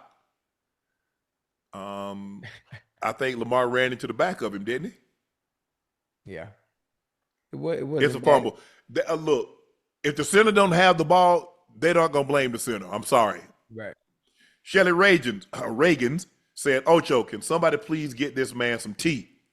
Yeah, Ocho, you need some tea. And you need to go to Jack in the Box. It sounds better now. It ain't as deep no more. So probably 97 said, "Start one, cut one, trade one. Fred Warner, Micah Parsons, TJ Watt, all in their prime." I'm taking TJ Watt. I'm starting him. Yeah.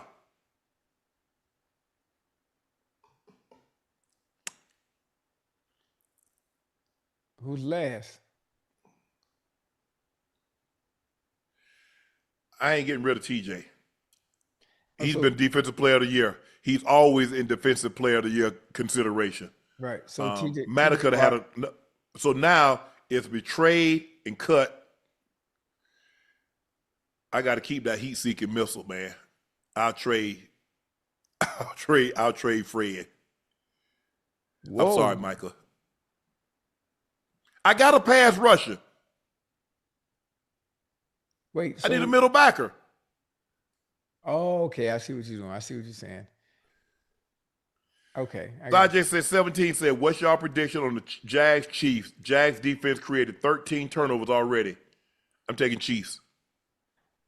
Jags gonna win. Hoorah Keifel said, "Unc and Ocho, can y'all wish my cuz Finnan a happy birthday? Even though he tried running our fantasy league like a dictator, he's a good person." Finnan, happy birthday. Cuz say you try to do too much in the fantasy league, but You good people anyway. JJ said, I'll be a Packer fan until the Ravens get their ish together. Pepper said, Ocho is proud of himself the way he got the chat rolling. Aaron Jones, AJ was on clamps. He was targeted 9 times and couldn't get any separation. We blame our OC every game, but our players need to be better too. Quentin May said, talk nice about the Bucs. We'll see them in the playoffs. David said, Peyton Willis ran 22.48 miles an hour today. Next gen stat on the chase down. What was the guy that tried to chase DK? Because he had the fastest net gen stats ever recorded. I think he was over 23. That was Isaiah Rodgers. Yes. He had the fastest ever recorded at 23. I didn't know he had that kind of speed. Oh, no, he fast. Yeah, he fast. He very fast. I mean, I saw him run out from under the angle of the quarterback, but I was like, oh, that was a quarterback. But, hey. He can go now. Dan Smith said, I mean, you're not wrong with Cam saying that, but keeping it real, maybe it wakes bro, they got the same team. Guess what? They're going to wake up Monday, and that's going to be the same team. Ain't nobody coming back in there. No Eddie George. No Eddie George. No former Earl Campbell. No Mason. No Yancey Thigpen. None of them guys come. No Javon Kurz. No Samari Roll. No Blaine Bishop. None of them. I seen Samari last night too. Did you? Yeah, we had a little. Danny B said Cam Ward needs a competent head coach and Jesus. Timothy Humphrey said, Jim Moore used to call his teams trash all the time. Well, he said, you know what? I remember he said something about in Indy. Y'all go back and look it up. And they asked him about the playoffs. Yeah. He said, playoffs? Hey, that was a classic rant. His quarterback was Peyton Manning. Classic rant. Hey, Unc and Ocho, what's the difference in field turf? What's the difference between grass, turf, and astroturf? Would you have different cleats on? Yes. I would prefer grass. Next, I would prefer turf, field turf, and astroturf. They should have never had that because that was basically just concrete with a rug laid over the top of it. I don't know. Like I said, Barry's. I don't know how Barry ain't got knees and hips are still in alignment with all that jump cutting he did. Ocho. He did, yeah. I don't know. Ricky A said, yo, what's up, Unc and Ocho? Do you guys believe NFL needs to somehow change the current overtime rules and not allow games to end in a tie? You play to win, not to tie. How about them Cowboys? Well, they could go back to the road way. First team score. Yeah. Y'all didn't like that. No. So now you want both teams to possess the ball. I thought, why both teams got to possess the ball? So each team get a chance to win. That's what you pay. Don't you pay your defense? Defense stop them. Ain't gonna be satisfied. D-Ton said, hey, Ocho, I opened my red phone. Ocho put money up on the Madden. Let's run it. Ocho, I'm gonna send you an Xbox Madden and some double A batteries. No excuses. Bet on the sticks, man. Nah, you don't want to do that. Trust me, you don't want to do that. Especially when it comes to gaming in general. I mean, the fact that you even challenging someone of my caliber is ridiculous. DC said, what is he doing wrong on the defensive side? Right now, he looks more average to me. I guess he's talking about Travis Hunter. I'm assuming you have to ask the coach. Yeah.